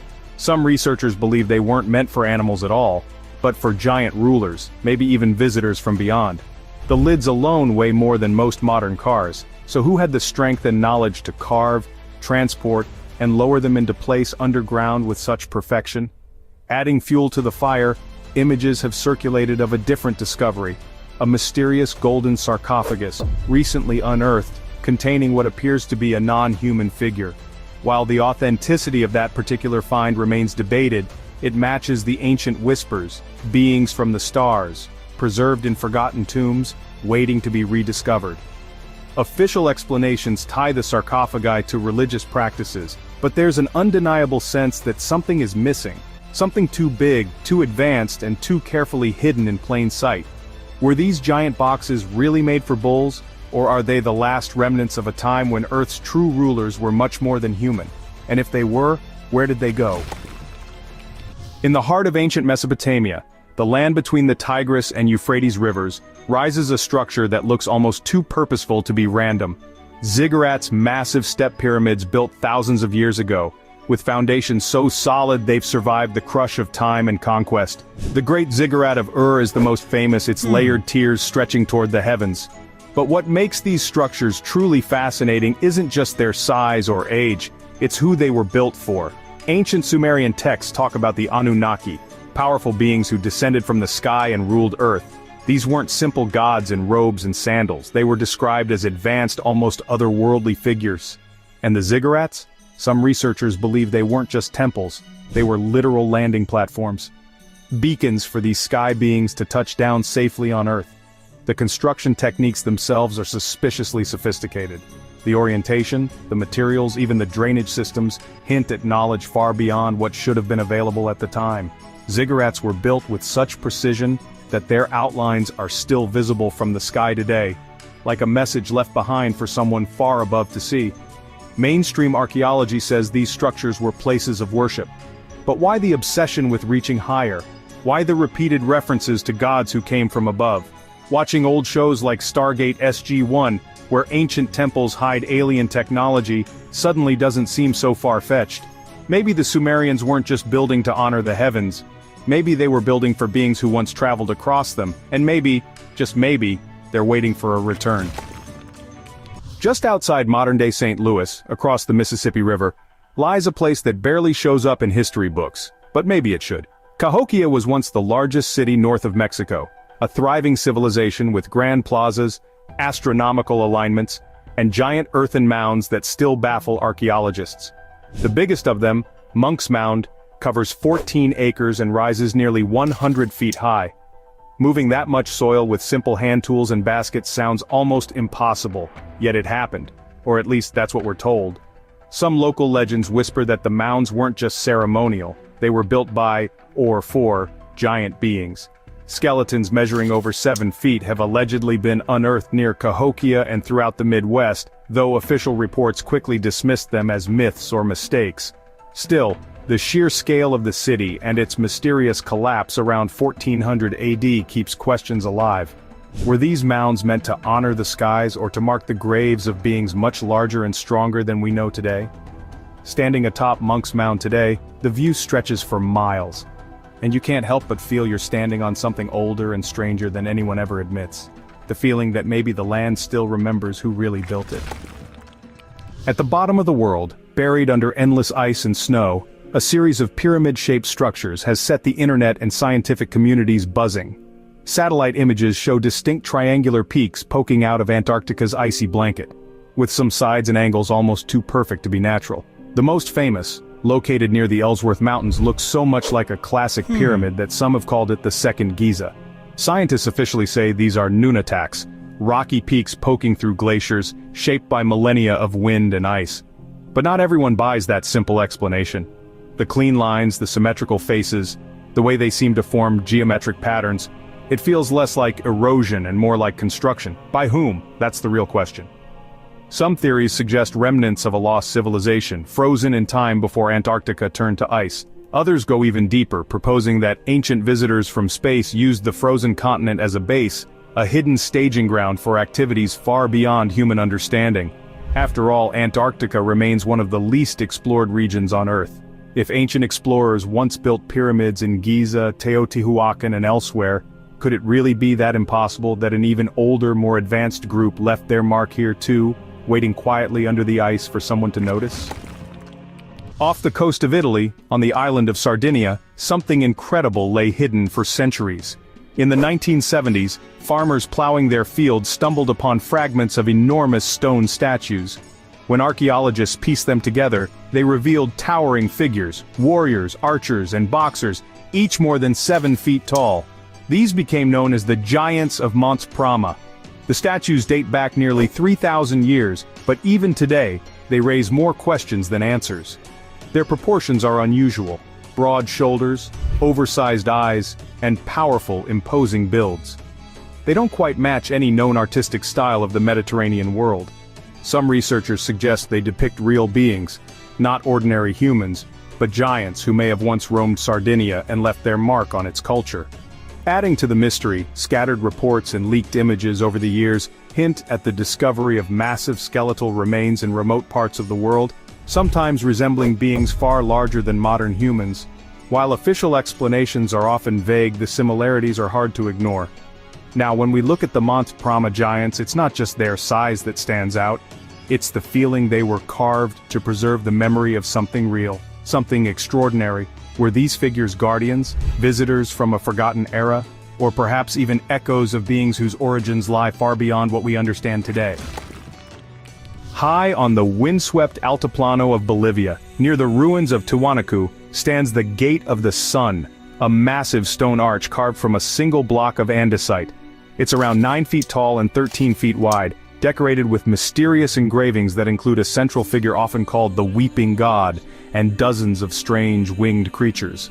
Archaeologists date the site to around 1500 years ago, but the precision and symbolism carved into the stone suggests something even older, and much harder to explain. The gate appears to have no real practical purpose. It doesn't lead anywhere. It's just there, standing alone like a forgotten doorway between worlds. Some researchers believe it was meant to be part of a larger complex, while others propose something much more thrilling, that it functioned as a kind of stargate, a portal used by ancient beings to travel between realms. The precision of the carvings, the cosmic symbols, and the legends of Tiwanaku all point toward something more advanced than simple tribal worship. There are even theories connecting the Gate of the Sun to lost civilizations like Atlantis, or to beings from distant stars. Local myths say Tiwanaku was built by giants in a single night. Maybe the gate wasn't meant for human passage at all, but for travelers not entirely of this earth. In an ancient quarry near Aswan, Egypt, lies a monument that could have changed history, if only it had been completed. The unfinished obelisk, still attached to the bedrock, stretches over 137 feet long and would have weighed nearly 1,200 tons. That's heavier than a fully loaded Boeing 747. Ancient builders had started carving it directly out of the granite, but cracks appeared, and the project was mysteriously abandoned. The questions pile up fast. How did they plan to lift such a colossal stone? How would they have transported it miles away to be erected upright? Even today, with modern cranes, it would be nearly impossible. The tools believed to have existed at the time, simple copper chisels and dolerite hammers, don't seem capable of producing the smooth surfaces and sharp cuts visible at the site. Some theories suggest the use of lost technologies, perhaps sound-based lifting techniques or unknown forms of energy. Others whisper that ancient Egypt had help from civilizations far older and more advanced than what is officially recognized. Standing beside the unfinished obelisk today feels like peering into a window where something extraordinary once happened, and then, for reasons unknown, stopped forever. Beneath the rolling landscapes of Cappadocia, Turkey, lies a hidden world, vast underground cities carved deep into volcanic rock. The most famous, Derinkuyu, stretches 18 stories underground and could house up to 20,000 people, along with livestock, food, and water supplies. Narrow corridors, heavy stone doors, air shafts. It's not a primitive hideout. It's a masterpiece of subterranean engineering. What could have driven people to live so far beneath the surface? Conventional explanations suggest they were hiding from invading armies, but the complexity and scale hint at a much greater threat. The tunnels are built to withstand far more than a simple siege. Thick stone doors could only be rolled into place from the inside, and labyrinthine designs seem intended to confuse and slow down intruders, or something even more dangerous. Some researchers propose a chilling idea. These cities weren't just protecting people from human enemies, they were shielding them from something much larger, much more powerful. The legends of sky beings, natural disasters, and wars between gods often surface in Cappadocian folklore. When walking the endless, twisting tunnels, the walls seem to whisper a simple but chilling question. What were they so desperate to escape from? And could it come back? Along the rugged coast of Northern Ireland lies one of the strangest landscapes on Earth, the Giant's Causeway. Thousands of interlocking basalt columns, mostly hexagonal, stretch into the sea like the broken remnants of an ancient road.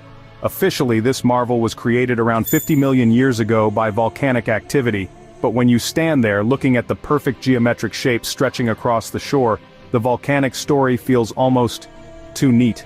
Some columns are over 40 feet tall, and the precision of their formation seems almost intentional. Local legends tell a different story, that the causeway was built by a giant named Fionn McCumhale, who needed a path to Scotland to face a rival. While the tale sounds like folklore, it hints at something deeper, a collective memory of beings far larger and more powerful than we are today. In recent years, some theorists have raised the idea that the Giant's Causeway might not be entirely natural. Could it be evidence of ancient terraforming, shaped either by a forgotten advanced civilization or by forces from beyond? Its sharp lines and regular patterns look like the kind of project meant to be seen from far above, maybe by eyes not entirely human. Standing on the columns, the ocean crashing nearby, you can't shake the feeling. Maybe nature had a little help here. Hidden beneath the small village of Xi'anbeicun in China, lies one of the most baffling discoveries of the modern era. In the 1990s, locals drained ponds and uncovered massive man-made caves, 24 of them, carved with perfect symmetry and an attention to detail that modern machinery would struggle to match. No records, no legends, no historical documents even mention their construction. The caves plunge more than 100 feet deep, with flat ceilings, polished walls, and intricate chisel marks that run uniformly throughout. Engineers who have studied the caves estimate that tens of thousands of tons of rock would have had to be removed. Yet there's no debris, no spoil heaps. Where did all the stone go? How was it even possible? The Longyou caves don't look like rough shelters or basic storage spaces. They look engineered, designed with purpose. Some theorists suggest these underground structures were built by an unknown civilization, maybe even one that didn't think or work the way humans do. When you realize that these caves would have required coordinated labor, advanced planning and engineering skills beyond anything known in ancient China, the mind starts to race. Were they hiding something underground? Or were they preparing for something they knew was coming, something that would make survival on the surface impossible? Off the coast of Yonaguni, Japan, divers discovered something in the 1980s that still sparks heated debate. Beneath the waves lies a massive stone structure, terraces, sharp edges, flat walls, and what appears to be a grand staircase leading upward. Some say it's a natural formation, the result of underwater erosion. But when you see the almost perfectly straight lines and right angles, that explanation starts to feel thin. The monument stretches over 165 feet long and 65 feet wide, with towering platforms and pillars that seem far too orderly for nature alone. Some researchers believe it's the ruins of an ancient city that sank long before history even began, maybe 10,000 years ago when sea levels were much lower. Others suggest something even more fantastic, that the site wasn't built by ordinary humans at all. Local legends speak of an ancient kingdom swallowed by the sea, and when you glide past the submerged corridors and stairways, it's easy to believe that maybe, just maybe, someone built it, and that someone wasn't like us. Scattered across Easter Island are nearly 1,000 massive stone figures known as the moai. Some stand over 30 feet tall and weigh more than 80 tons. Carved from volcanic rock and transported miles from their quarry, they stare inland with an eerie, timeless gaze. How these giants were moved has puzzled researchers for decades. The islanders say they walked. That's not a metaphor. It's part of the oral history. The moai were said to move upright, guided by some unknown force. Recent experiments have shown that with ropes and a precise rhythm, small teams can rock a statue side to side and slowly move it forward. But these tests only work on smaller replicas, not on the full-size giants buried halfway in the ground. So the mystery remains. Were the moai simply a feat of human determination, or were they animated by something ancient, something lost? As they stand watch over an empty land, you can't help but feel that they weren't just built to be seen, they were meant to be remembered, or maybe reactivated. Imagine stumbling across this massive stone face, hidden deep within a forgotten quarry, surrounded by jagged cliffs and untouched wilderness. Its cracked surface and hollow eyes seem to watch you, as though alive, yet no one knows who carved it or why. Locals claim it's older than humanity itself, a relic of a vanished civilization, or perhaps a warning left by beings far more advanced than us. Standing before it, the air feels heavy with secrets, as if the face holds knowledge we're not meant to understand. Is it a monument to forgotten gods or proof that our history hides far stranger truths? The answer is still unknown. Hidden in the sands of Abydos, Egypt, the Osirian defies explanation. This underground temple is made of massive granite blocks, some weighing over 130,000 pounds, fitted so precisely it seems beyond the capabilities of ancient Egyptians. Unlike ornate temples like Karnak, its stark design suggests it might be far older, possibly built by a lost civilization. Often called the Tomb of Osiris, the Osirian's purpose remains a mystery. Its central chamber, now submerged in water, feels like a portal to another world, resembling the mythical abyss of ancient texts. Was it a gateway to the afterlife? Or did it serve an unknown advanced purpose? Its design and construction challenge our understanding of ancient technology, leaving us wondering what secrets still lie buried beneath the sands. Now let's leave the deserts of Egypt for the sunny mysteries of Florida, where one man's incredible creation defies logic: the Coral Castle. In Homestead, Florida, the Coral Castle is a baffling marvel. Built by Edward Leeds-Kalnin, this collection of coral stone sculptures includes blocks weighing up to 60,000 pounds, all moved and carved by a single man. How did he do it? Leeds-Kalnin worked secretly at night, claiming he discovered the building secrets of the ancient Egyptians, but he never revealed his methods. The stones fit so perfectly no light passes between them, and an 18,000-pound revolving door was so perfectly balanced, a child could push it open. Modern engineers couldn't replicate its function after it stopped working. Leedskalnin said he built the castle as a tribute to lost love, but some believe he tapped into magnetic fields or even anti-gravity. Whatever the truth, the coral castle is a testament to one man's genius and the mysteries of human innovation. Nestled in a sheer cliff face in Arizona, Montezuma Castle is one of the most enigmatic ancient dwellings in North America. This five-story structure, built by the Sinagua people nearly 1,000 years ago, perches 100 feet above the valley floor, seemingly unreachable without modern climbing gear. Its placement raises countless questions. How did they transport materials to such a height? And why build it there at all? The castle isn't a castle at all, nor is it connected to Montezuma, the Aztec emperor. Early European settlers mistakenly linked it to the Aztecs due to its grandeur. The dwelling has over 20 rooms, carved meticulously into the limestone rock, and seems designed for safety and seclusion. Perhaps it was protection against invaders, or maybe its height held spiritual significance. Archaeologists still puzzle over how the Sinagua managed to engineer such a structure without advanced tools. The mystery of Montezuma Castle lies not only in its construction, but in the sudden disappearance of its creators. Around 1400 AD, the Sinagua vanished, leaving behind no clear explanation. What secrets could this ancient cliffside marvel hold? As we marvel at its height and mystery, let's journey to the highlands of Peru, where another ancient enigma is waiting for us. A doorway to nowhere known as the Doorway of Aramumuru. Carved into a solid rock face in the Peruvian Andes, the Doorway of Aramumuru is a strange and solitary monument. The door is over 20 feet tall and 20 feet wide, but it leads nowhere. It's a blank stone wall. Local legends, however, suggest it leads everywhere. Some say it's a portal to another dimension, used by ancient priests and shamans to access spiritual realms. Others believe it was a ceremonial gateway to the land of the gods. The craftsmanship is astonishing. The doorway appears perfectly smooth, with a shallow circular depression in the center.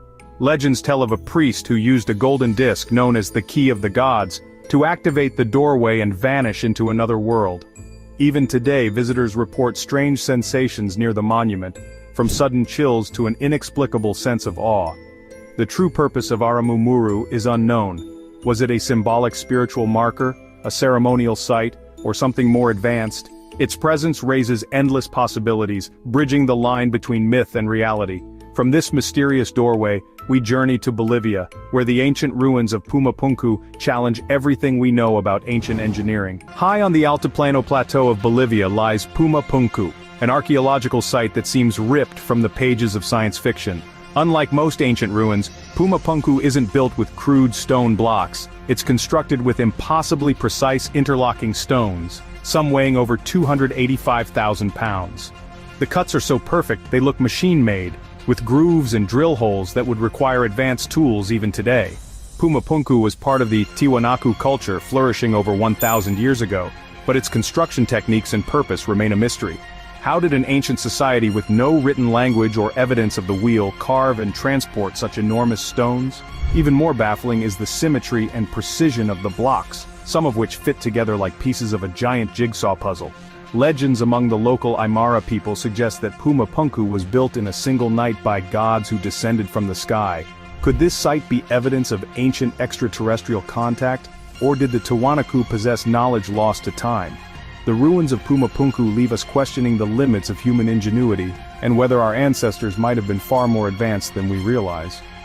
From these high-altitude mysteries, our next journey takes us to one of the most incredible wells in the world. In the arid state of Rajasthan, India, lies Chand Bauri, one of the most mesmerizing and mysterious architectural wonders of the ancient world. This stepwell, built over 1,200 years ago, descends nearly 100 feet into the earth, forming an intricate maze of over 3,500 narrow steps arranged in perfect geometric symmetry. It wasn't just a practical solution for water storage, it's a testament to an era of extraordinary engineering and artistry. The well served as a vital source of water in the harsh desert climate, but its design is what truly captivates. Descending into its depths, the temperature drops dramatically, creating a cool refuge from the scorching heat above. Chand Bauri's construction is a marvel. Each step aligns so precisely that it creates a dizzying visual effect, almost as if it were a portal to another dimension. Some legends say it was built overnight by spirits or jinns, while others suggest it was created for ritualistic purposes beyond mere water collection. Its true purpose remains a mystery, as does the identity of the brilliant minds who designed it. From this geometric marvel of the desert, we travel to a windswept plateau in Armenia, where another enigma awaits, a site of ancient standing stones known as the Zoratz-Karar. Zoratz-Karar, often called the Armenian Stonehenge, is an ancient site shrouded in mystery. Located in the highlands of Armenia, this sprawling complex features over 200 upright stones, many of which have perfectly drilled holes at their tops. Dating back more than 7,500 years, the site is one of the oldest astronomical observatories ever discovered, but its purpose goes far beyond mere stargazing.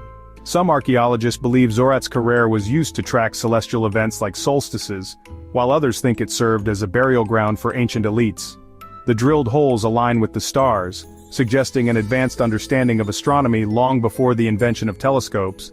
What's even more puzzling is how the ancient Armenians managed to shape and transport these massive stones without modern tools. Legends say the site was a place of great spiritual power, where ancient priests communicated with celestial beings. Whether it was a ceremonial site, a scientific observatory, or something entirely different, Zoratz-Karar continues to baffle experts. Leaving the windswept stones behind, we journey to Africa, where the Great Zimbabwe ruins stand as a testament to a forgotten empire. Hidden in the rolling hills of southeastern Africa, the Great Zimbabwe ruins are the remnants of a once mighty civilization. These massive stone structures, built without any mortar, date back nearly 1,000 years and stretch over 200 acres, making them the largest ancient ruins in sub-Saharan Africa. At the heart of the site is the Great Enclosure, a towering wall over 30 feet tall and 800 feet in circumference, made entirely of carefully stacked granite blocks. What makes the ruins so mysterious is the lack of written records. Who built them, and how did they achieve such architectural precision without advanced tools? The civilization behind Great Zimbabwe is believed to have been the center of a powerful trading empire, with connections as far away as China and the Middle East. Yet its sudden decline remains unexplained. Some local legends say the site was built by giants, while others claim it was the work of divine beings. Archaeologists suggest it was a royal palace or a religious center, but the exact purpose of its intricate design eludes us. Perched on the edge of a sheer cliff nearly 3,000 feet above the Paro Valley in Bhutan, the Paro Taktsang Monastery seems to defy gravity. Also known as the Tiger's Nest, this sacred site is a place of immense spiritual significance, shrouded in myth and breathtaking beauty. Built in 1692, the monastery is said to mark the spot where Guru Padmasambhava, an 8th century Buddhist master, meditated for 3 years, 3 months, 3 weeks, 3 days, and 3 hours. According to legend, he flew to this spot on the back of a tigress, giving the monastery its iconic name. The construction of Paro Taktsang seems almost impossible. The rugged terrain and sheer cliffs make accessing the site a challenge even today. The monastery is accessible only by a steep hiking trail, and yet centuries ago, its builders managed to transport materials and erect the intricate wooden structures that cling to the rocks. With its precarious placement and serene surroundings, the monastery feels otherworldly, as if suspended between earth and the heavens. As we leave this mystical mountaintop, we journey to southern Italy, where an equally enigmatic structure, the Castel del Monte, rises from the plains. Standing alone on a hilltop in Apulia, Italy, the Castel del Monte is an architectural puzzle that has baffled historians for centuries. Built in the mid-13th century by Emperor Frederick II, this octagonal castle is a masterpiece of geometry and symmetry.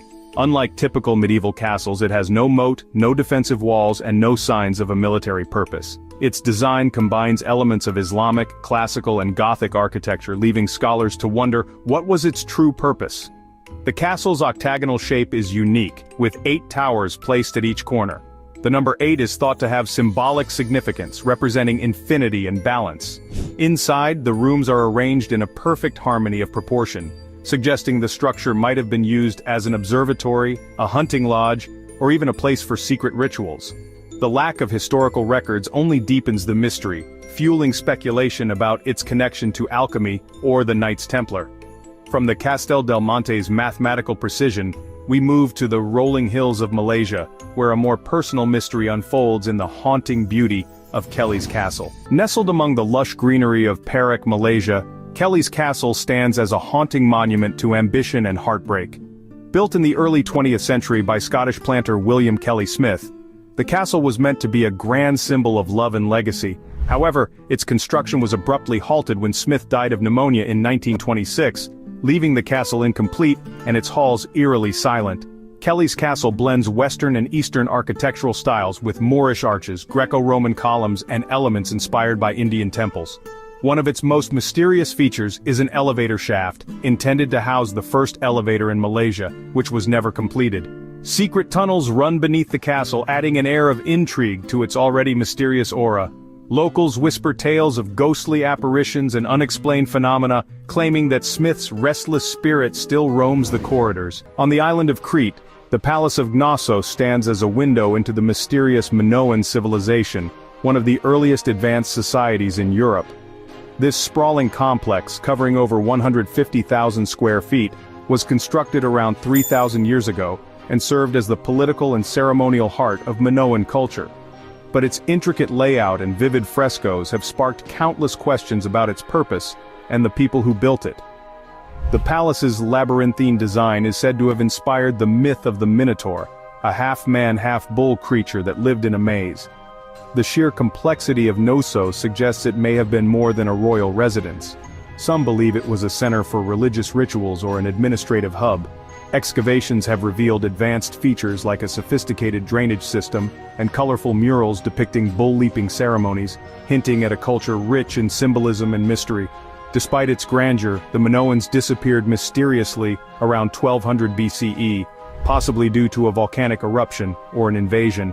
Their legacy, however, lives on in the myths and ruins of Knossos. Leaving the Mediterranean behind, we now travel to the surreal landscapes of Cappadocia, where the fairy chimneys whisper tales of ancient ingenuity and survival. In the heart of Turkey, the fairy chimneys of Cappadocia rise like something from a dream.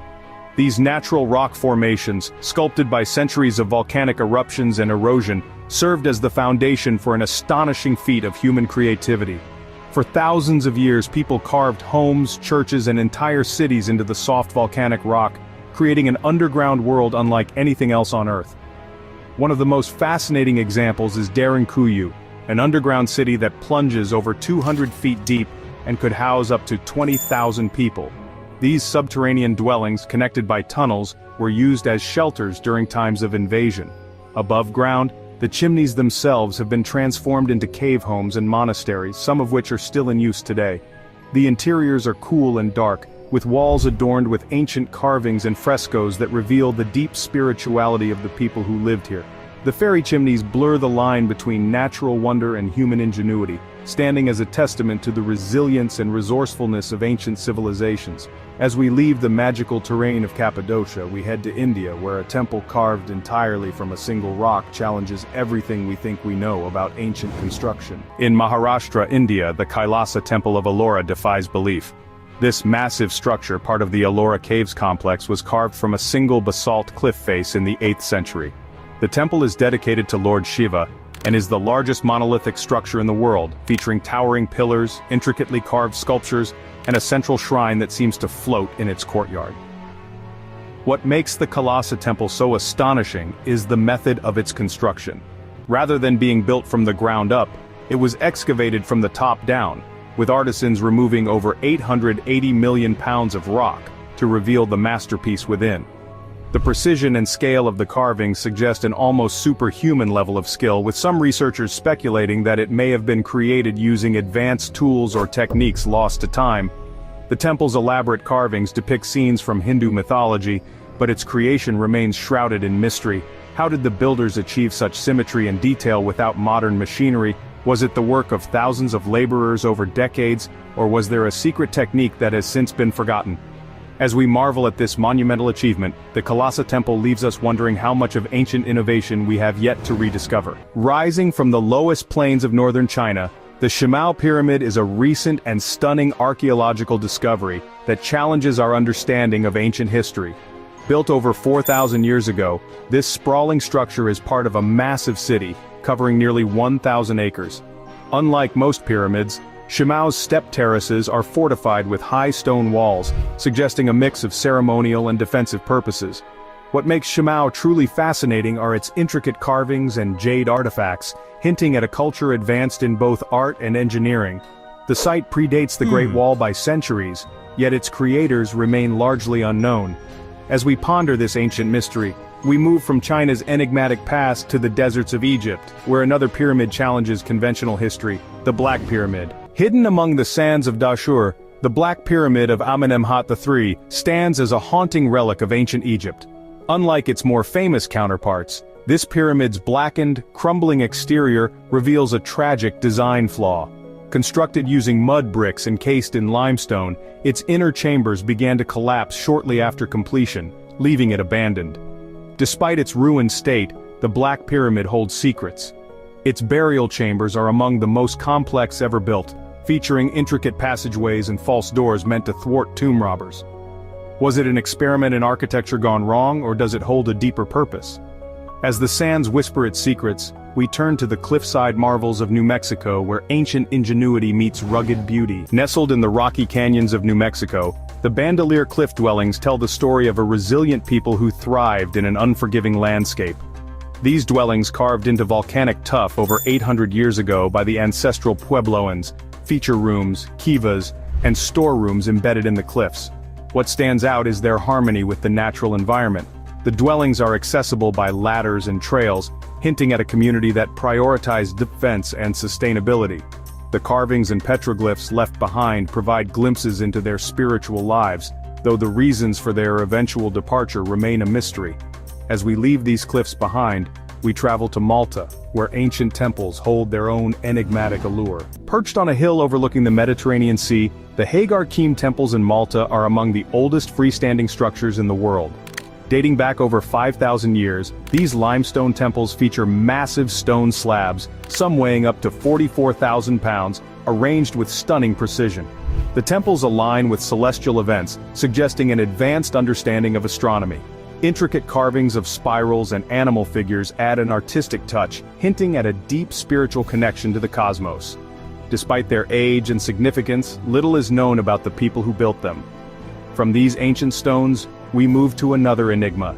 So get ready. In the quiet countryside of Brittany, France, lies one of the world's most enigmatic prehistoric sites, the Karnak Stones. Stretching over 2 miles, this arrangement of more than 3,000 upright stones, or menhirs, is the largest collection of its kind on Earth. The stones, some weighing over 110,000 pounds and standing up to 15 feet tall, were erected over 7,000 years ago. But who built them, and why? Some theories suggest the Karnak stones were a massive astronomical observatory, aligning with the solstices and celestial bodies. Others believe they served as a spiritual site, with the stones symbolizing an eternal connection to the gods or the afterlife. Local legends even claim the stones were an ancient army turned to stone by a sorcerer. What's baffling is the precision and effort required to transport and arrange these massive stones without advanced tools. As the mysteries of Karnak linger, we journey to a different kind of precision, the star forts whose symmetrical beauty hides untold secrets. With their distinctive star-shaped designs, star forts are a marvel of military engineering that emerged during the Renaissance. These geometrically perfect fortresses, found all over the world, were built to withstand the advent of gunpowder artillery. But their purpose and construction go beyond mere defense. From Fort Bourtange in the Netherlands to the Goryokaku Fort in Japan, these forts are steeped in mystery and precision. The geometry of star forts is mesmerizing. Their angular bastions and moats create an almost otherworldly symmetry, blending function with art. But how did their architects achieve such mathematical perfection centuries ago? Some believe these designs hold esoteric meanings with links to sacred geometry and even the stars themselves. Others see them as symbols of power and control designed to project dominance. Picture this. In 1901, divers exploring an ancient shipwreck near a small Greek island pulled up what looked like a corroded lump of bronze. But this wasn't junk. It was the Antikythera mechanism, a device that's been called the world's first computer. Over 2,000 years old, this ancient Greek artifact was capable of predicting eclipses, tracking planets, and even calculating the timing of the Olympic Games. What's mind-blowing is its complexity. Over 30 interlocking bronze gears in an era where basic tools like pulleys were the height of innovation. It took modern imaging technology to fully understand its mechanics, and it's unlike anything else from that time. The sophistication of the mechanism suggests the Greeks had knowledge far beyond what we thought they did, or maybe they inherited it from an even older lost civilization. Some even speculate it's evidence of a technological golden age wiped from history. In any case, the Antikythera mechanism changed the way we view the ancient world. It shattered the myth of technological simplicity in antiquity, proving that brilliant engineering wasn't limited to the modern era. And it leaves us wondering what other incredible knowledge might have been lost to time.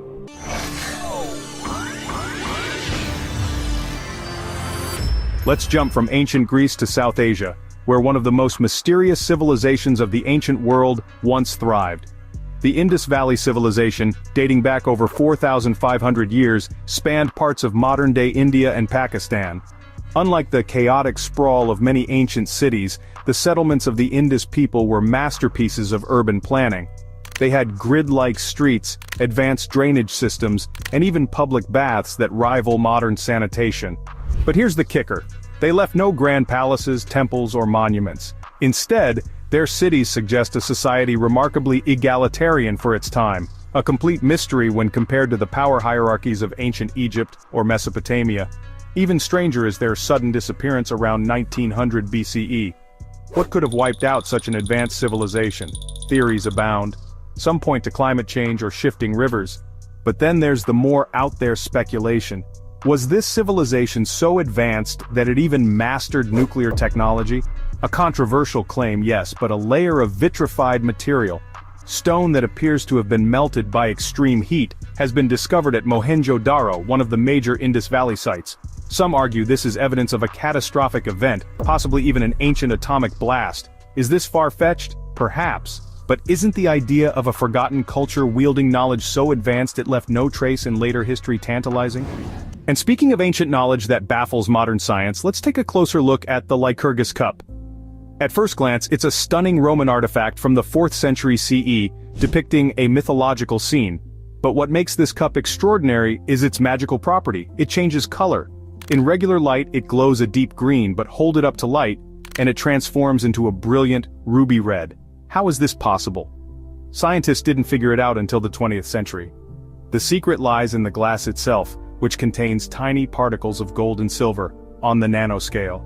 Yes, nanotechnology in ancient Rome. The particles scatter light in specific ways, creating the color-changing effect.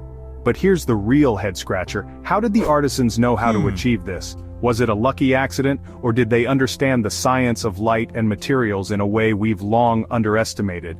Now imagine the possibilities. What if this wasn't just decorative? Could this technology have been applied in ways we haven't uncovered yet? Think optical devices, communication tools, or even scientific instruments. The Lycurgus Cup isn't just a marvel of art, it's a window into the mysterious, untapped potential of ancient ingenuity, leaving us to wonder what other secrets have slipped through history's cracks. And speaking of mysteries, let's move to the deserts of Nevada, where one discovery left scientists, skeptics, and conspiracy theorists scratching their heads. From ancient Rome, let's leap to Nevada in the early 20th century, where miners stumbled upon something both eerie and fascinating inside Lovelock Cave. Alongside thousands of artifacts, woven mats, duck decoys, and tools, were reports of massive human-like skeletons, some allegedly measuring over 8 feet tall. These discoveries gave rise to a chilling legend, the Siteka, a race of red-haired giants described in local Native American myths as cannibalistic enemies of the Paiute people. While scientists have verified many cultural artifacts from the cave, the claims of giant skeletons remain contentious. Some researchers suggest the giants were exaggerated interpretations of normal human remains, distorted by erosion or mineral deposits. But alternative theorists are not convinced. They point to missing or suppressed evidence, suggesting that these skeletons were destroyed or quietly removed to protect mainstream historical narratives. If true, this discovery challenges the idea that ancient humans were the only advanced species to roam the Earth. Were these so-called giants remnants of an unknown hominid species, a genetic anomaly, or even something extraterrestrial? The cave may hold answers, but it also guards its secrets well. And speaking of secrets hidden in the landscape, our next stop takes us high into the Andes, where an ancient city lay forgotten for centuries. Perched nearly 8,000 feet above sea level, Machu Picchu is a marvel of human ingenuity. Rediscovered in 1911 by explorer Hiram Bingham, this Inca city defies logic.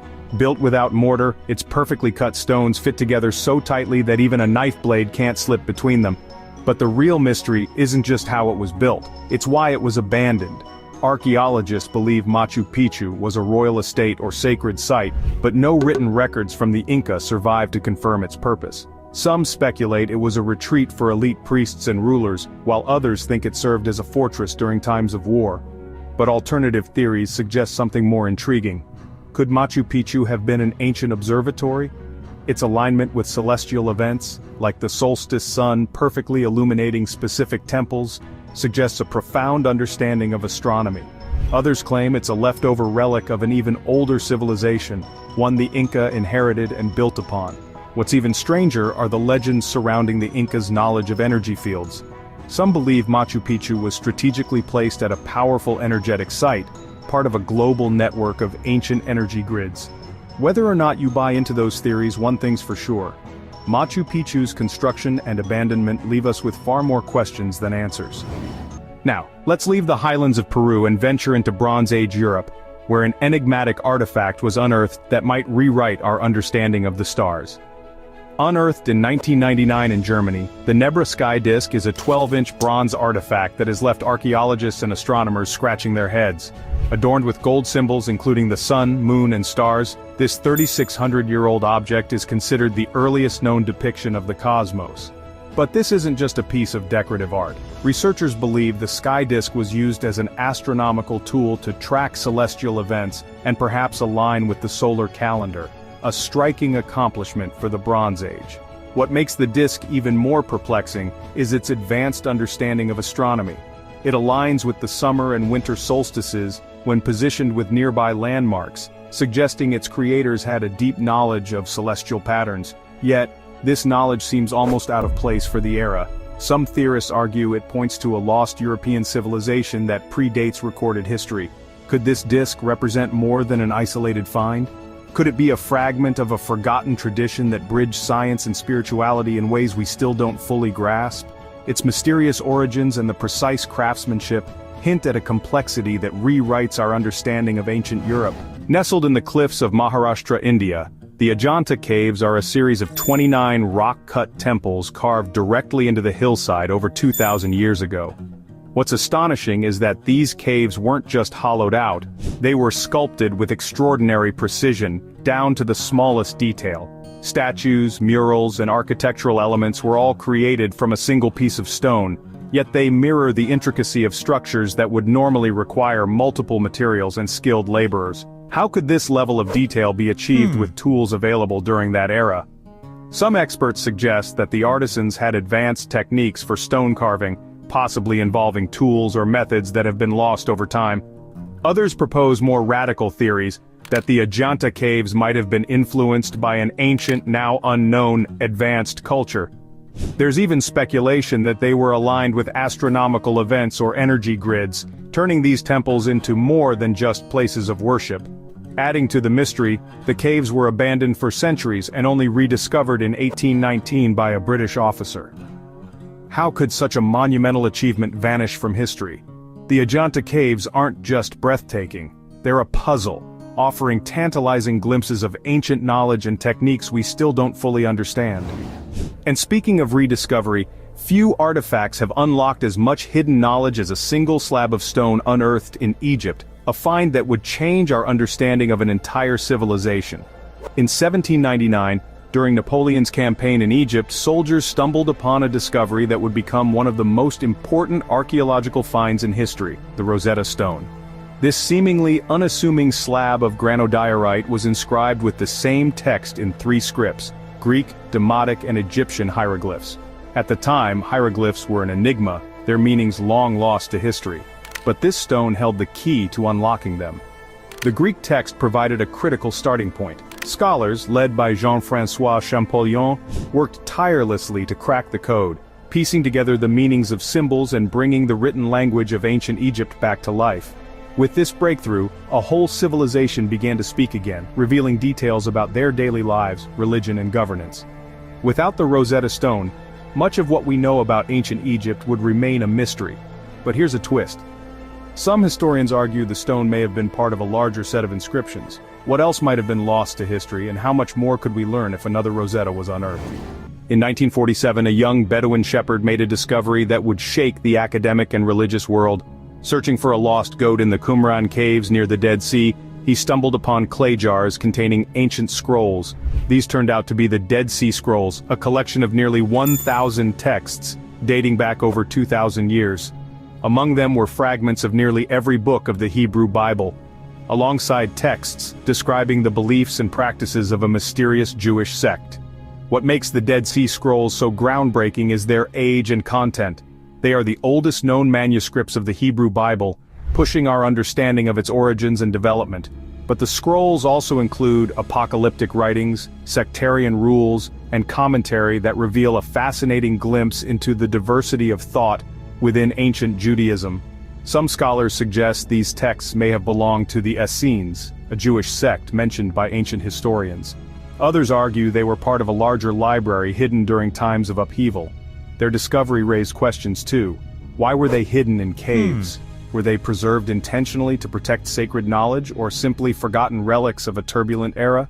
Either way, the Dead Sea Scrolls bridge a crucial gap in religious and historical scholarship, connecting ancient texts to modern beliefs. And now let's move to the windswept fields of England, where an unearthed treasure changed the way we see the Anglo-Saxon world forever.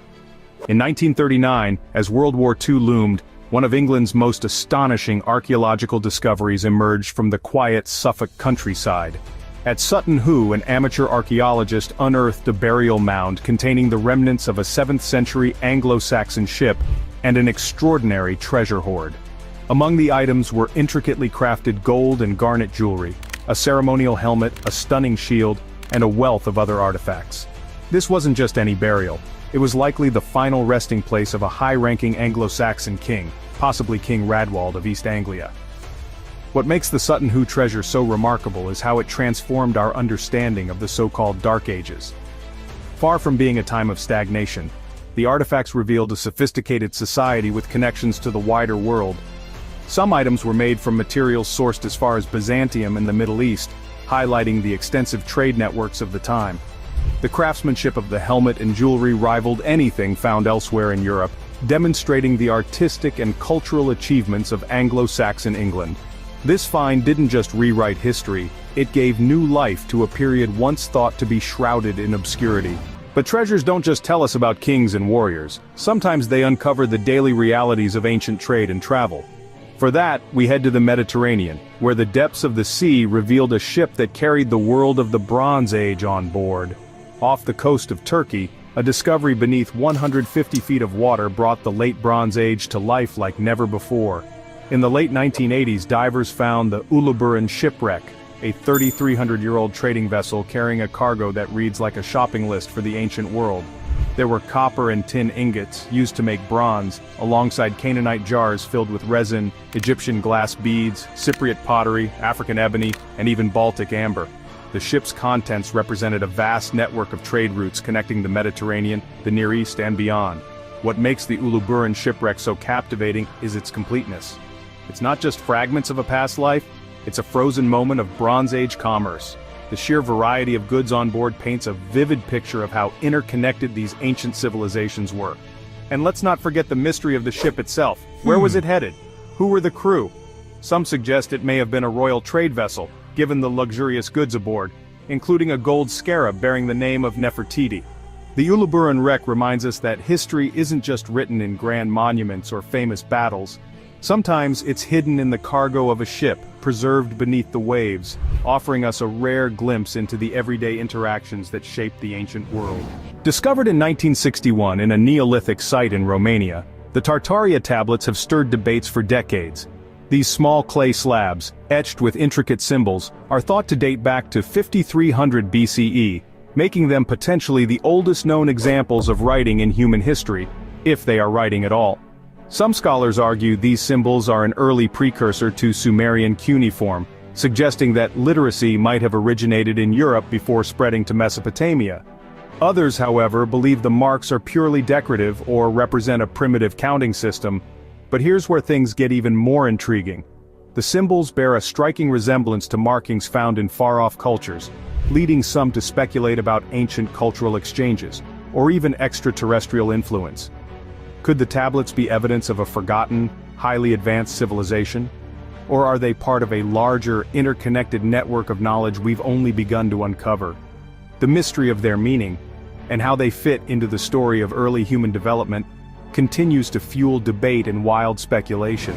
And speaking of enigmatic symbols, let's move across the Atlantic to New Hampshire, where a stone covered in strange carvings has kept archaeologists guessing for over a century.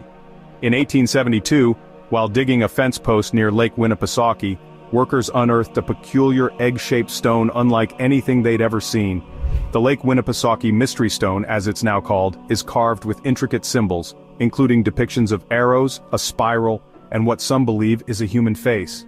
What makes it truly unique is the craftsmanship. It's perfectly smooth, with holes drilled so precisely that even modern tools would struggle to replicate them. The stone's origins remain unknown. Some suggest it's a Native American artifact, created to commemorate an important event or serve as a ritual object. Others believe it could have been brought to the area by early European settlers or explorers. But conspiracy theories abound. Could this artifact be evidence of ancient contact with advanced technology? Or is it a remnant of an unknown culture whose knowledge has vanished without a trace? Despite numerous investigations, the purpose and creators of the Lake Winnipesaukee Mystery Stone remain a puzzle, one that seems to invite more questions than answers. And just as this enigmatic stone challenges our understanding of early craftsmanship, an ancient list from Sumer tells a story so unbelievable, it borders on the mythical. In the heart of Mesopotamia, archaeologists uncovered a text so strange it has puzzled historians for decades. Known as the Sumerian Kings List, this ancient cuneiform inscription recounts the reigns of Sumerian rulers. But here's the twist: some of these kings are said to have ruled for thousands of years. One king, Alulim, is recorded to have reigned for 28,800 years, while others clocked in at similarly absurd lengths. The list blurs the line between myth and history, mixing verified rulers with seemingly supernatural figures. Was the King's List simply an elaborate myth meant to glorify Sumer's past? Or does it hint at something we've yet to understand about the ancient world? Some theorists suggest these exaggerated reigns point to a forgotten epoch where knowledge, perhaps even lifespan, was vastly different. Others entertain the idea of divine or extraterrestrial intervention, with these kings being more than human. While mainstream historians dismiss the list as legend, its existence teases us with the possibility of a lost narrative from the dawn of civilization. But Sumerians weren't the only ancient people who may have hinted at extraordinary beings. In the Alpine valley of Valcamonica, mysterious carvings raise questions about visitors from beyond our world. Nestled in northern Italy, Valcamonica is home to thousands of prehistoric petroglyphs etched into rock surfaces, some dating back as far as 8000 BCE. Among depictions of animals, humans, and daily life, a few stand out. Figures with what appear to be helmets, visors, and even antenna-like features. These ancient astronaut carvings have fueled speculation that early humans might have recorded encounters with extraterrestrial beings. Mainstream archaeologists argue these carvings likely depict ritual practices or symbolic representations of gods, but the striking resemblance to modern depictions of astronauts is hard to ignore. Could these be artistic interpretations of beings from the stars, or are they simply misunderstood motifs?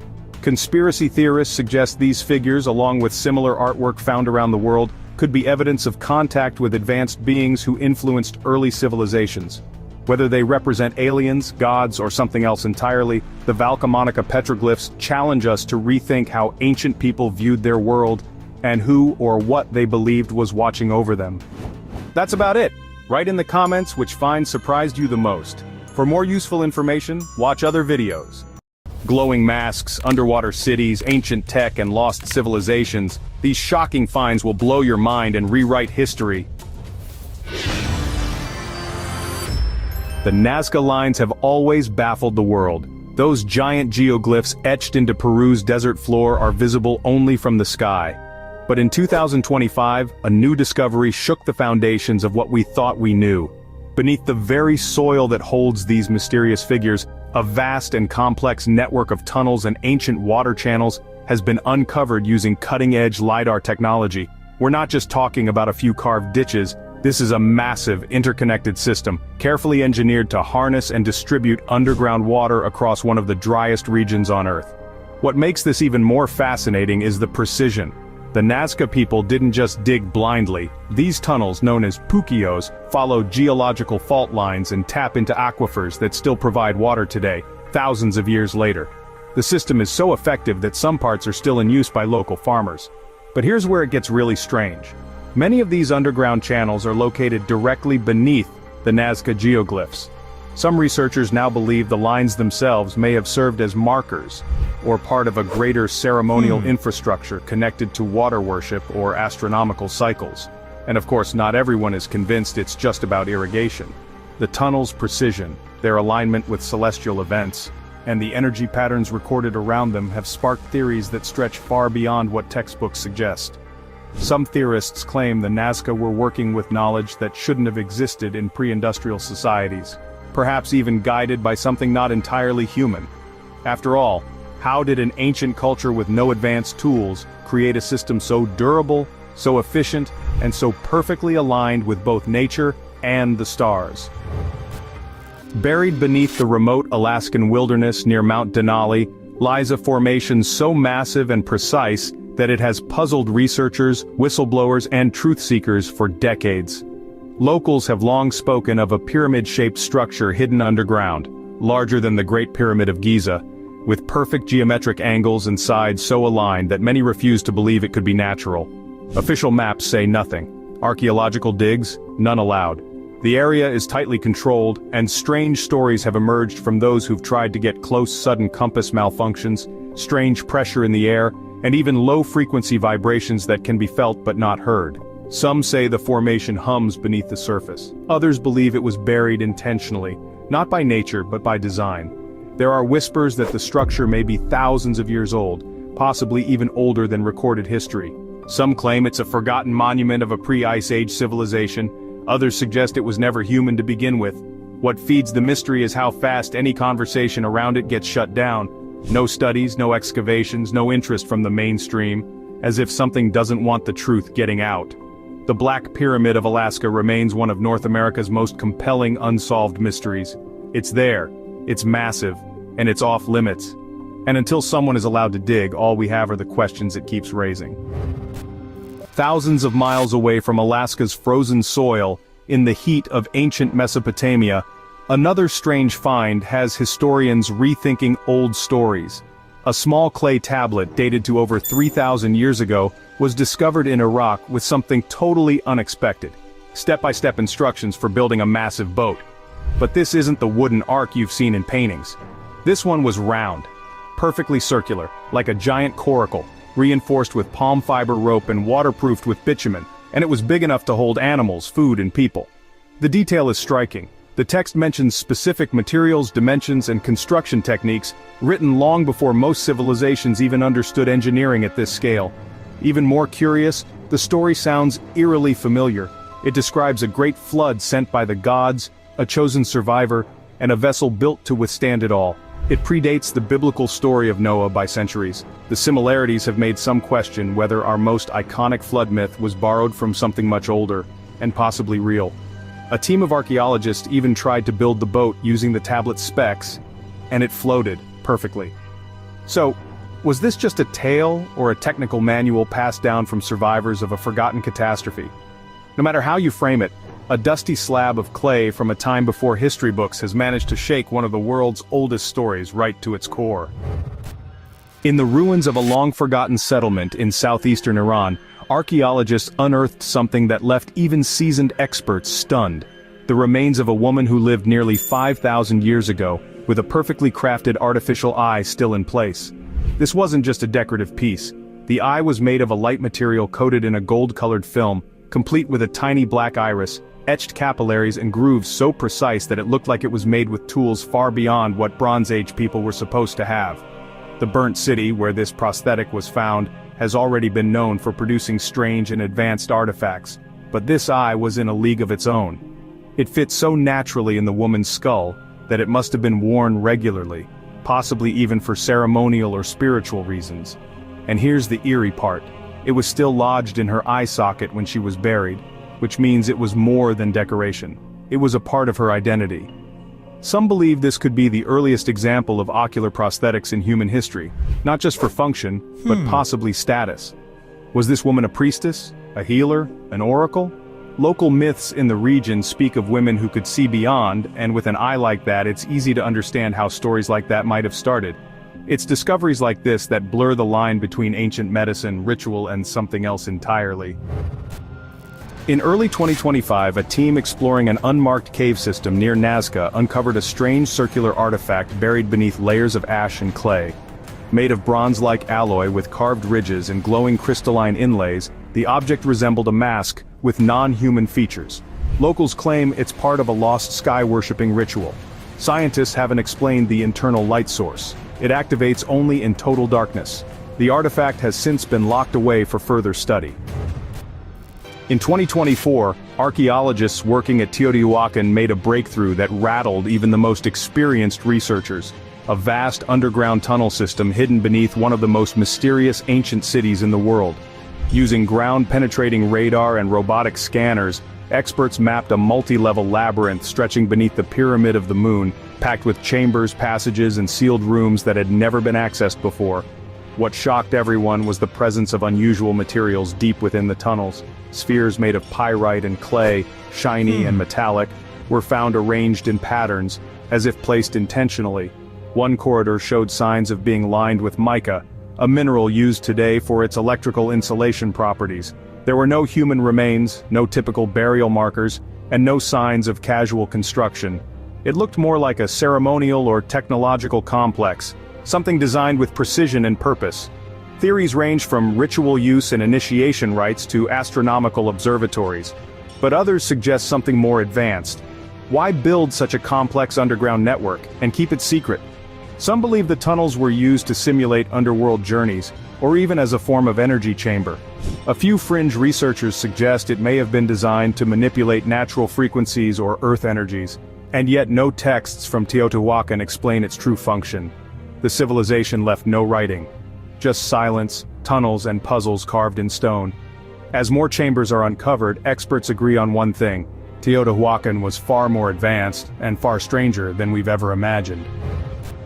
Off the coast of India, near the modern city of Dwarka, divers discovered something that rewrote chapters of ancient history. Beneath the Arabian Sea lie the remains of what many now call India's Atlantis, a submerged city stretching over miles with geometric foundations, streets, and structures carved from stone. The discovery stunned archaeologists because it matched ancient Hindu texts describing a sacred city that sank beneath the waves. Carbon dating of artifacts and construction materials placed the site at over 9,000 years old, far older than the Egyptian pyramids or Mesopotamian cities. Some of the underwater walls are shockingly precise, and many are aligned to celestial points. Among the rubble, divers recovered pottery, stone tools, and even what appears to be a massive stepped platform, possibly a temple or palace base. What truly fuels the mystery is the mythology. Ancient scriptures from India speak of a city built by Lord Krishna, known as Dwarka, which was swallowed by the sea after his death. Historians once viewed this as legend, but the underwater ruins suggest a real city may have inspired the tale. Some researchers have proposed it was part of a forgotten advanced civilization, one that predates every known urban society. Despite its scale, further exploration has stalled due to oceanic conditions and government restrictions. For now, the ancient streets of Dwarka remain cloaked beneath the waves, holding on to secrets of a time we're only beginning to understand. In Upper Egypt, not far from the Nile, researchers unearthed a human skeleton that didn't match anything they expected. Known as the Nazlet Cotter skeleton, this set of remains dates back nearly 30,000 years. But it's what the bones revealed that really shocked the scientific world. The proportions didn't fit comfortably into any known human group. The skull had features more commonly found in much older hominin species, while the body structure appeared surprisingly modern. CT scans and 3D reconstructions showed a strange mix of archaic and modern traits. This wasn't just a matter of ancient variation. The features suggested a possible hybrid, or even an entirely unknown branch of early humans. Some anthropologists propose that the individual may have been part of a now extinct population that existed alongside anatomically modern humans, but left little to no other trace. The burial itself added to the mystery. The body was found with a polished axe made from dolerite, an incredibly hard stone requiring advanced skill to shape. Its quality hinted at a culture with knowledge, craft, and possibly even ritual. Yet there was no sign of settlements nearby. Was this skeleton a remnant of an undiscovered chapter in human evolution? Or was it part of a lost group whose traces were erased by time or catastrophe? No one knows for sure, but one thing is certain. The Nazlet-Khater remains don't fit cleanly into any known timeline, and that alone keeps researchers awake at night. In early 2025, explorers deep in the Zagros Mountains of Iraqi Kurdistan stumbled upon a sealed chamber inside a remote cave. What they found stunned everyone. A colossal gold-colored humanoid figure resting on an ornate stone slab. Over 12 feet long, wearing a crown and an intricately carved belt, the figure appeared almost lifelike. Some whispered it was the tomb of Nimrod, the legendary Mesopotamian king. No inscriptions have been decoded and the site has since been restricted, but the photo leaked, and the world is still talking. Over a century ago, divers exploring a Roman shipwreck near the Greek island of Antikythera pulled up corroded bronze fragments that looked like nothing else from the ancient world. For decades, the object puzzled experts, until X-rays revealed a series of gears, inscriptions, and rotating components. Now known as the Antikythera mechanism, it's widely considered the world's first analog computer. But in 2025, a new wave of scans uncovered even more hidden parts, and raised even more questions. Researchers using advanced microimaging discovered fine inscriptions that had never been visible before. These included references to lunar cycles, solar eclipses, planetary movements, and what may have been an astrological calendar. The complexity is staggering. Over 30 bronze gears, some so finely cut that they rival 18th century watchmaking. For a device built over 2,000 years ago, it feels completely out of place. The new decoded segments suggest the mechanism could predict solar and lunar eclipses with stunning accuracy, decades in advance. It even included a dial for Olympic Games scheduling. But here's the strange part. The craftsmanship suggests it wasn't a one-off invention. It looks mass-produced, or at least refined through earlier versions we've never found. So where are the others? Some believe this technology was suppressed or lost after catastrophic events. Others think it hints at a hidden line of scientific progress that's been erased from history. One thing's certain, the more we uncover about the Antikythera mechanism, the more it looks like the ancient world knew far more than we once believed. Hidden deep inside a Slovenian cave called Divje Bab, archaeologists uncovered a small, curved object made of bare bone. At first glance, it didn't look like much, but once cleaned and examined, the object revealed something extraordinary. 4 carefully spaced holes, placed in such a way that they could produce a musical scale. Carbon dating put it at over 60,000 years old. That's right, this could be the oldest known musical instrument in human history. And it wasn't made by Homo sapiens. The flute is widely believed to have been crafted by Neanderthals, a species long thought to lack complex culture or creativity. But if the flute is authentic, it completely flips that narrative. The placement of the holes matches musical intervals found in modern scales. It's not random. It was made with intent, purpose, and likely even artistic expression. Theories have swirled around its purpose. Was it used in ritual, storytelling, communication? Some even suggest the sound it produced had spiritual significance or was used to mimic bird calls. What throws people off is its shape. The sharp tapering, the odd holes, and the way it almost resembles an alien symbol more than a musical tool. Despite some debate about whether the holes were made by humans or animals, the overwhelming evidence, including microscopic analysis, points to deliberate craftsmanship. And that's where the shock comes in. Neanderthals, once dismissed as primitive, may have been composers too. This flute doesn't just make sound, it changes how we hear our own story. In the grassy plains of Victoria, Australia sits a quiet and unassuming stone arrangement. But its meaning is anything but ordinary. Known as the Wurdi Yuang stones, this oval-shaped alignment was built by the Wathaurong people thousands of years ago. For decades, it was seen as just another ceremonial site. But in recent years, experts discovered something astonishing. The stones align precisely with the setting sun at the solstices and equinoxes. In other words, it's an ancient star map, far older than most of its kind.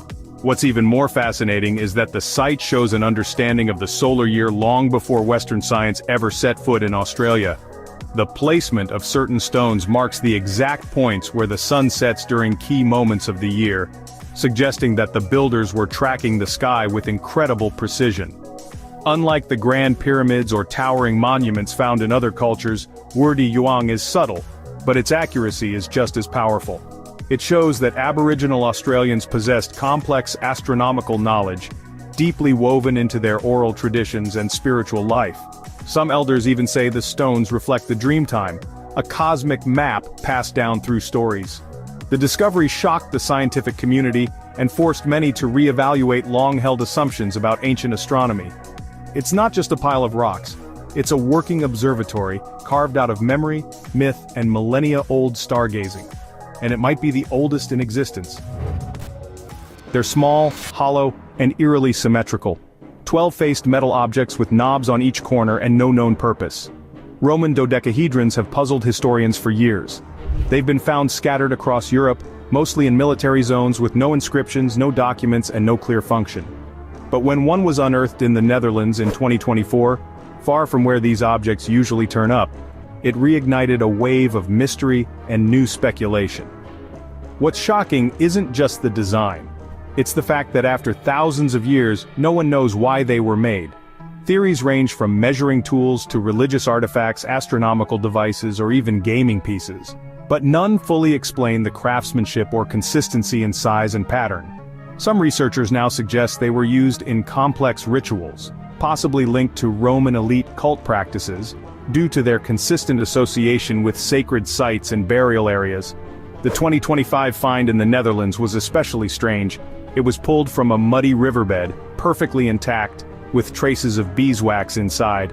That clue added fuel to theories that they might have been used as candle holders for ceremonial use, or even optical devices meant to measure light or distance. Still, there's no agreement. The real mystery? Why has not a single text or image from Roman history ever mentioned them? For a civilization that documented everything from street layouts to cooking recipes, the silence surrounding these objects is deafening and deeply suspicious. In the ancient necropolis of Quesna, northern Egypt, archaeologists made a spine-tingling discovery in 2021. Dozens of mummies buried with delicate golden tongues placed inside their mouths. These tiny foil amulets, shaped exactly like human tongues, were meant to help the dead speak in the afterlife. But no one expected to find so many of them in one place. The practice was believed to be rare, reserved for priests or high-status individuals. Yet this tomb contained a mix of ages and conditions, all sealed in carefully decorated coffins and adorned with the strange golden pieces. Some of the bodies were also buried with gilded scarabs, masks, and protective amulets, indicating the site may have held deep religious or ritual significance. What startled researchers most was the quantity. Why so many golden tongues in a single burial site? And why here? Some believe it reflects a forgotten belief system that revolved around voice, speech, or divine communication. Others think the tomb may have belonged to a secret sect or cult with unique afterlife rituals that were wiped from the records. The tomb's discovery also reignited age-old speculation about the supposed language of the gods in ancient Egypt. Lost sounds, frequencies, or utterances believed to open spiritual gateways. Whether or not that's true, the image of the dead being prepared to speak after death is haunting, and suggests there was far more going on in Egypt's burial practices than we've ever understood. Caral, nestled in the Soup Valley of Peru, is the oldest known city in the Americas, older than the pyramids of Egypt. But in 2024 and 2025, archaeologists made a thrilling update. They uncovered several new chambers beneath one of Caral's main platforms, revealing layers of architecture previously untouched by modern tools. These rooms weren't just empty spaces. Inside, researchers found woven textiles, ceremonial instruments, and strange circular carvings in the walls. Shapes that match no other known South American symbols. Even more surprising was the presence of musical artifacts like flutes and panpipes, suggesting the rooms may have been used for sound-based rituals or performances linked to the city's cosmology. Caral has always stood out for what it lacks: no signs of warfare, no weapons, and no fortified walls. Instead, it's rich in symbols, pyramids, and terraces built for communal gatherings. The newly found chambers add to that picture, hinting that music, ceremony, and possibly astronomical observation were central to life in the city. Some of the rooms are aligned with celestial points, further supporting theories that Corral's builders tracked the skies in ways similar to ancient cultures across the globe. But perhaps the most shocking thing is how little we still know about Corral. The city predates writing in the Americas, and no records explain its rise or eventual decline. With every new chamber, the mystery deepens, and so does the sense that Corral was far more advanced than its age suggests. In 2009, archaeologists digging in Modena, Italy, uncovered a quiet, haunting scene. Two skeletons side by side, gently holding hands. At first, the media called them Romeo and Juliet, a man and woman buried together in a gesture of eternal love. But a deeper analysis in 2019 revealed something surprising. DNA tests showed both individuals were male. That revelation didn't change the emotional power of the image. If anything, it deepened the mystery. Who were they? Soldiers who fought and died together? Brothers? Lovers? They were buried in a shared grave, dating back to the 4th or 5th century, during a time when burial customs were strict and deeply symbolic. Their bones showed signs of life and hardship, yet they were carefully laid to rest with their hands interlocked, a decision likely made by those who knew them. There's no sign of violence or haste. Whoever buried them wanted this image to last, and it has. Over a decade later, the lovers of Modena still spark global fascination, not only because of their unusual bond, but because their story challenges assumptions about relationships, history, and how we understand emotion across time. No written record explains who they were, but their gesture, one small act frozen in soil for over 1,500 years, says more than pages ever could. Let's journey to ancient Europe, where the mysterious Vinca figurines were unearthed in Serbia, dating back to 5000 BC. These small clay sculptures have features that feel oddly futuristic. Elongated heads, large almond-shaped eyes, and slender bodies. Sound familiar? Many think they resemble modern depictions of extraterrestrials. Their purpose is a mystery. Were they toys, spiritual idols, or something else entirely? Some even speculate they were inspired by encounters with otherworldly beings. Adding to the intrigue is the Vinca culture's early writing system, featuring symbols that some believe could be messages or star maps. Skeptics argue the figurines are simply stylized human representations, but their eerie features make them impossible to ignore. Are they evidence of ancient alien contact or a testament to early human imagination? Whatever the truth, the Vinca figurines remain enigmatic relics, sparking questions we may never fully answer. In the remote, icy depths of Siberia, a chilling discovery sent waves of intrigue through the scientific and speculative communities alike. In 2023, archaeologists unearthed a peculiar human skull near a forgotten settlement, and it was anything but ordinary. The skull had an elongated shape, exaggerated cranial volume, and unusually symmetrical features. Its bizarre proportions bore a striking resemblance to the stereotypical alien head we've seen in countless depictions. Scientists proposed explanations ranging from cranial deformation, an ancient practice of reshaping skulls for ritual or aesthetic purposes, to natural anomalies. But whispers of something more mysterious quickly surfaced. Could this skull belong to a long-lost hybrid, a connection between humans and visitors from beyond our planet?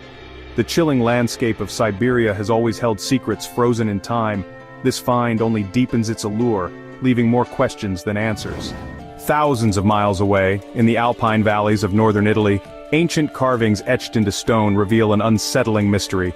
The petroglyphs of Val Camonica, created over 8,000 years ago, depict humanoid figures with large circular heads radiating lines resembling helmets or glowing halos. These figures stand alongside intricate star-like patterns and what appear to be otherworldly craft. To some, it is clear, these carvings tell a story of ancient extraterrestrial encounters.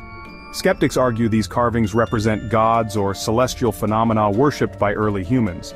But the remarkable detail in these depictions raises the question, why would ancient people with no concept of modern technology create figures that eerily resemble spacesuits and spacecraft?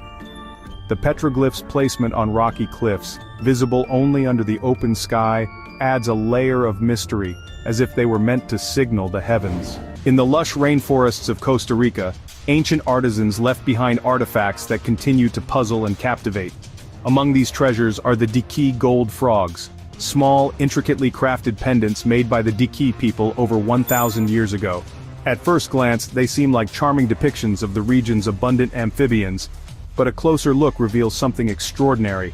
The frogs are stylized in ways that resemble sleek, aerodynamic designs, almost as if they were tiny models of futuristic craft.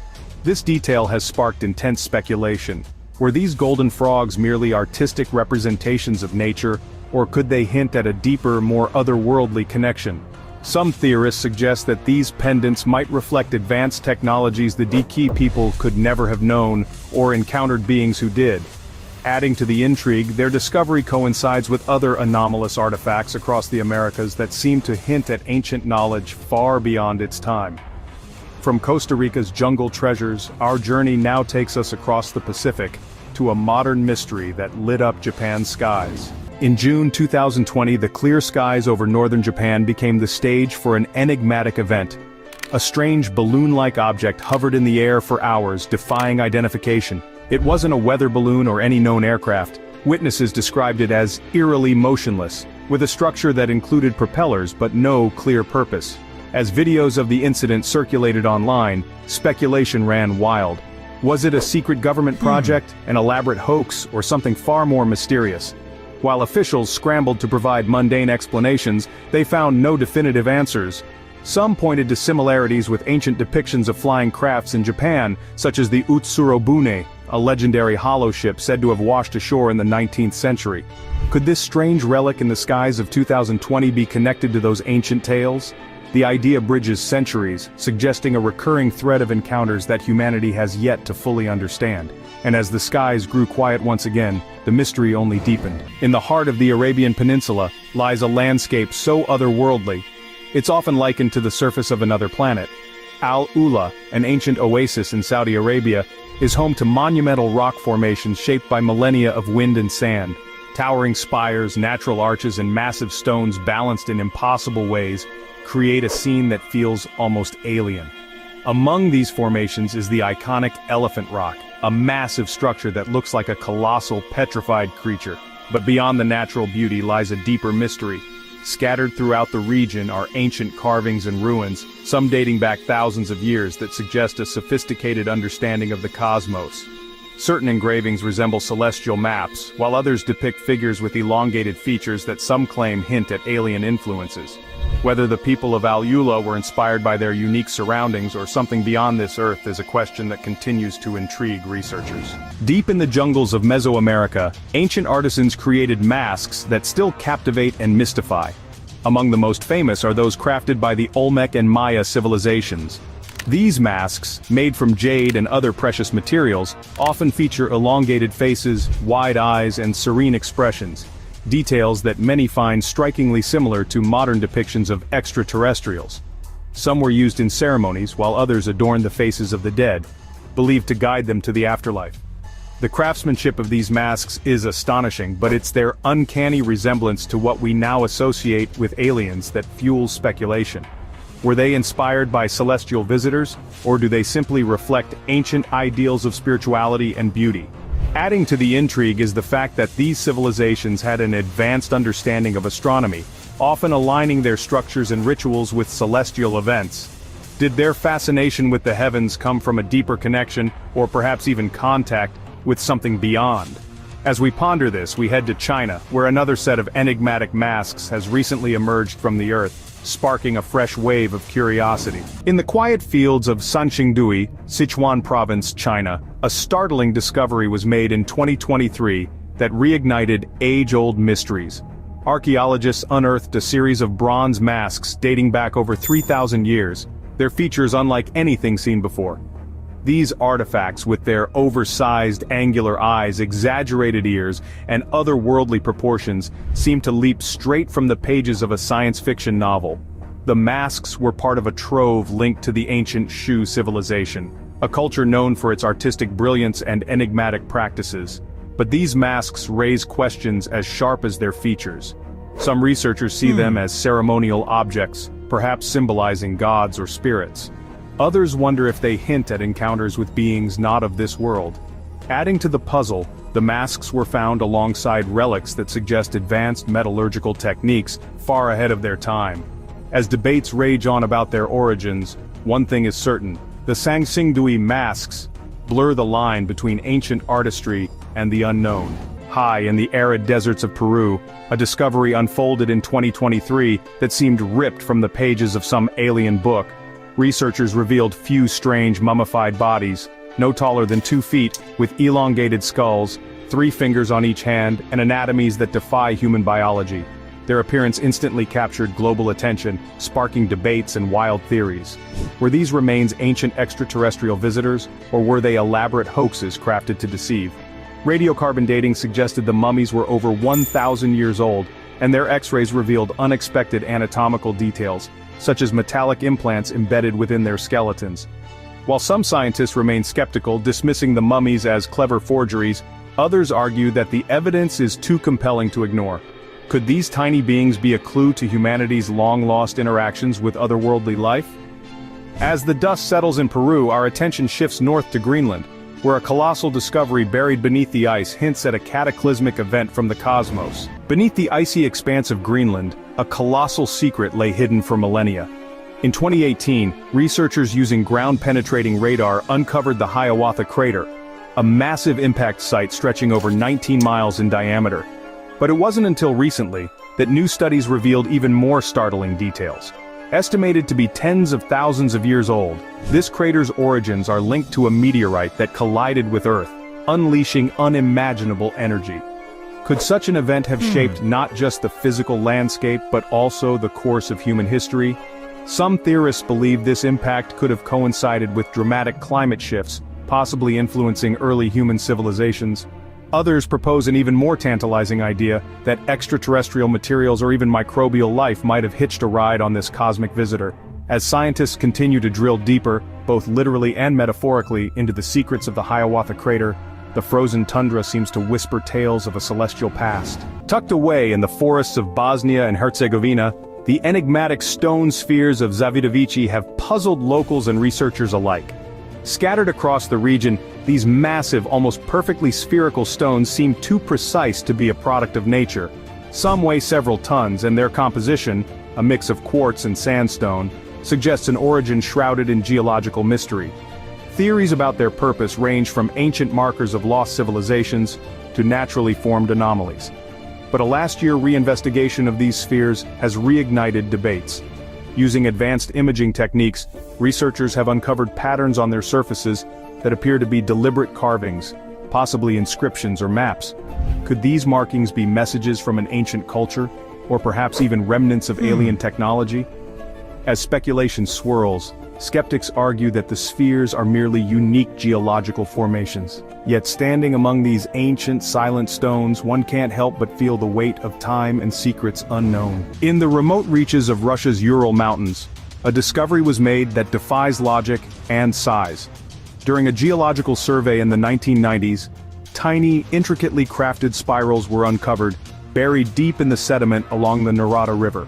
These spirals, composed of tungsten, copper, and molybdenum, are microscopic, some measuring as small as 0.003 inches. What's even more extraordinary is their precision, so exact it suggests they could only have been created with advanced machinery. The spirals have been dated to tens of thousands of years ago, a period when humans were thought to lack such sophisticated technology. Were these the result of ancient Earth-based ingenuity, or could they be remnants of extraterrestrial probes or devices left behind during visits to our planet? Their purpose remains a mystery, but their existence raises profound questions about what might have been happening on Earth long before recorded history. From the vastness of the Ural Mountains, we leap to an even greater frontier, the cosmos. In 2020, astronomers tuned their telescopes toward TRAPPIST-1, a star system located 40 light-years away, and detected something unusual. Among its 7 Earth-sized planets, 3 lie in the habitable zone, the perfect distance from their star to support liquid water. But what caught the attention of scientists and dreamers alike were faint radio signals emanating from this star system. Could they be the whispers of an alien civilization? While skeptics point to natural phenomena such as pulsars or stellar flares, others can't help but wonder, are we finally picking up messages from intelligent life? The planets of TRAPPIST-1 are tidally locked, meaning one side is always bathed in light while the other remains in eternal darkness, a setting straight out of a science fiction tale. These signals, combined with the system's unique conditions, have sparked a frenzy of research and speculation. the mysteries of alien artifacts are just the beginning. TRAPPIST-1's planetary system captivated scientists and dreamers alike with its faint, puzzling signals that seemed to tease the possibility of alien life. But those signals, though intriguing, aren't the only ones reaching us from the vast depths of space. Far beyond TRAPPIST-1, the universe delivers something even more mysterious: fast radio bursts, or FRBs. These brief, millisecond-long flashes of radio waves have been detected from billions of light-years away, their origins cloaked in cosmic mystery. At first, scientists thought FRBs were one-off anomalies, perhaps the result of massive stars collapsing or black holes colliding. But then came the repeaters, FRBs coming from the same location over and over again. Could this be a deliberate signal?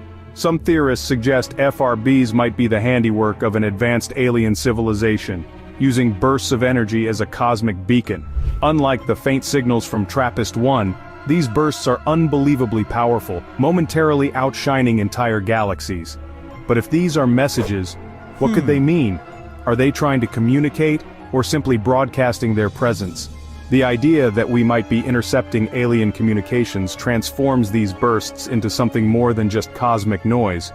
As we continue to decode these cryptic signals, it's worth asking, are we ready to respond? As we grapple with the mysteries of the cosmos, a question lingers. What if aliens aren't traveling vast distances to reach us, but instead slipping through the fabric of reality itself? This is the crux of the interdimensional beings theory. The idea that extraterrestrials might not come from other planets but from entirely different dimensions coexisting alongside our own. It's a concept that blurs the lines between science and the supernatural, igniting speculation and wonder. Supporters of this theory point to strange phenomena that defy conventional explanation: UFOs that appear and disappear instantly, abduction stories where time seems to warp, and sightings of entities that don't quite match our idea of physical beings. Could these events be glimpses into parallel dimensions? Quantum physics hints that multiple dimensions might exist, and if that's true, advanced civilizations could have unlocked the ability to move between them, popping into our reality like shadows passing through a veil. The theory suggests that their visits might not be random, but purposeful, observing or even guiding us from a realm just out of reach. What if we've been looking in the wrong place all along? While we've set our sights on the stars, some theorists suggest that alien life might not be above us, but beneath us. The subterranean alien civilization theory posits that advanced beings could be living deep within the Earth, hidden in vast networks of underground caverns, shielded from human detection. After all, the Earth's crust holds countless unexplored spaces, from immense cave systems to oceanic trenches deeper than Mount Everest is tall. This theory gains traction from unexplained phenomena like mysterious subterranean sounds, low-frequency hums that seem to come from nowhere, or ancient myths about underground realms inhabited by advanced beings. Could these stories be rooted in reality? Proponents argue that an underground civilization would have several advantages: protection from meteors, climate disasters, and even human discovery. If such beings exist, they might have been here for millennia, monitoring humanity from their hidden vantage points, emerging only when necessary. The eerie silence of these possibilities leaves us questioning what might lie beneath our feet. When we think of UFOs, we often picture sleek metallic spacecraft cruising through the skies. But what if we've been mistaken all along? A growing theory suggests that UFOs may not be physical objects but energy-based life forms, beings composed entirely of plasma or other forms of energy, moving and behaving in ways that defy our understanding of physics. This idea reshapes the narrative entirely. UFOs might not be vehicles but the entities themselves. Supporters point to sightings where UFOs change shape, color, or brightness in an instant, behaviors more in line with energy phenomena than rigid machinery. Plasma, a state of matter found in lightning or stars, can mimic these characteristics, leading some to believe that these sightings are glimpses of life that exists in a form we can barely comprehend. Could these energy beings be observing us or perhaps interacting with the electromagnetic field surrounding our planet? As we struggle to classify them, they remain an enigma, shimmering at the edge of understanding. In recent years, the night sky has been transformed. Starlink satellites, launched by SpaceX, now form dazzling chains of lights visible from Earth. While these satellites aim to revolutionize global internet access, their sudden appearance has sparked wild speculation. Could aliens be using our technology, or even studying it? The idea may seem far-fetched, but consider this. Starlink is creating a vast network of interconnected nodes, blanketing the planet in a web of signals. If extraterrestrial observers are monitoring us, wouldn't such a technological marvel capture their attention? Theorists suggest that aliens might use these satellites as markers to track human progress, or even as a means to piggyback their own signals into our communication networks. Some UFO sightings have coincided with Starlink launches, sparking debate over whether we're seeing satellites, alien probes, or something more complex. As humanity's technological reach extends, it raises a question: are we inadvertently inviting contact? With our skies now brighter and busier than ever, we have to wonder if we're being observed or even guided.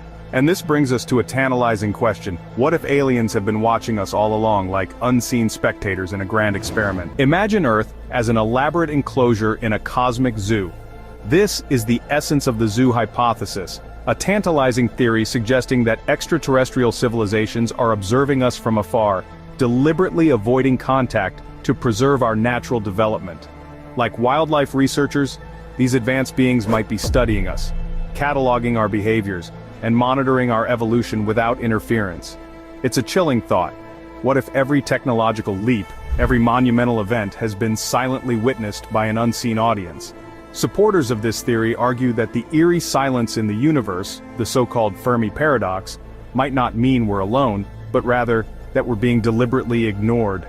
Some point to unexplained phenomena like the sudden bursts of UFO activity during pivotal historical moments as evidence of check-ins from our cosmic caretakers. Are we part of some grand experiment, observed with curiosity and caution? The zoo hypothesis forces us to confront an unsettling possibility: that we're not the apex of intelligence, but merely one species in a galactic catalog. Beneath the cold, dark waters of the Baltic Sea, something ancient may be lurking. In recent years, divers and researchers have uncovered strange fossilized remains deep below the surface. Massive bones, unusual formations, and unidentifiable structures that have sparked a wave of speculation. Could this be proof of a prehistoric sea monster, a creature that once ruled the depths of the North? Among the discoveries, one of the most baffling is a set of gigantic vertebrae-like structures partially buried under layers of sediment. Some scientists believe these could belong to an unknown species of massive marine reptile, possibly a remnant of the Mesozoic era. Others argue they might be natural rock formations, their eerie symmetry nothing more than a trick of nature. But the perfect alignment of these massive segments suggests otherwise. Local fishermen have long told stories of something huge and unexplainable moving beneath the waves. Some claim to have seen shadowy figures gliding just below the surface to be any known marine life in the region. Could these accounts be connected to the recently discovered remains? The Baltic Sea's icy depths have preserved shipwrecks and artifacts for centuries. If a creature once roamed these waters, its remains could be incredibly well preserved, waiting for discovery. Not all mysteries of the deep take the form of lost ships or ancient creatures. Some are right beneath us, carved into the very fabric of the ocean floor. In several locations across the world, perfectly symmetrical circular holes have been discovered at depths where no human hand or known marine life could have created them. These formations stretch across vast areas, forming geometric patterns that seem too precise to be random. One of the most famous sites was discovered by NOAA researchers in 2022 during an expedition near the Mid-Atlantic Ridge. At a depth of 1.6 miles, they encountered a series of evenly spaced holes running in straight lines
along.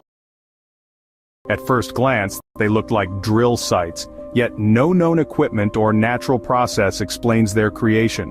What's even stranger is that these formations have been found in multiple regions, from the Pacific depths near California to the icy waters of the Arctic. Some scientists suggest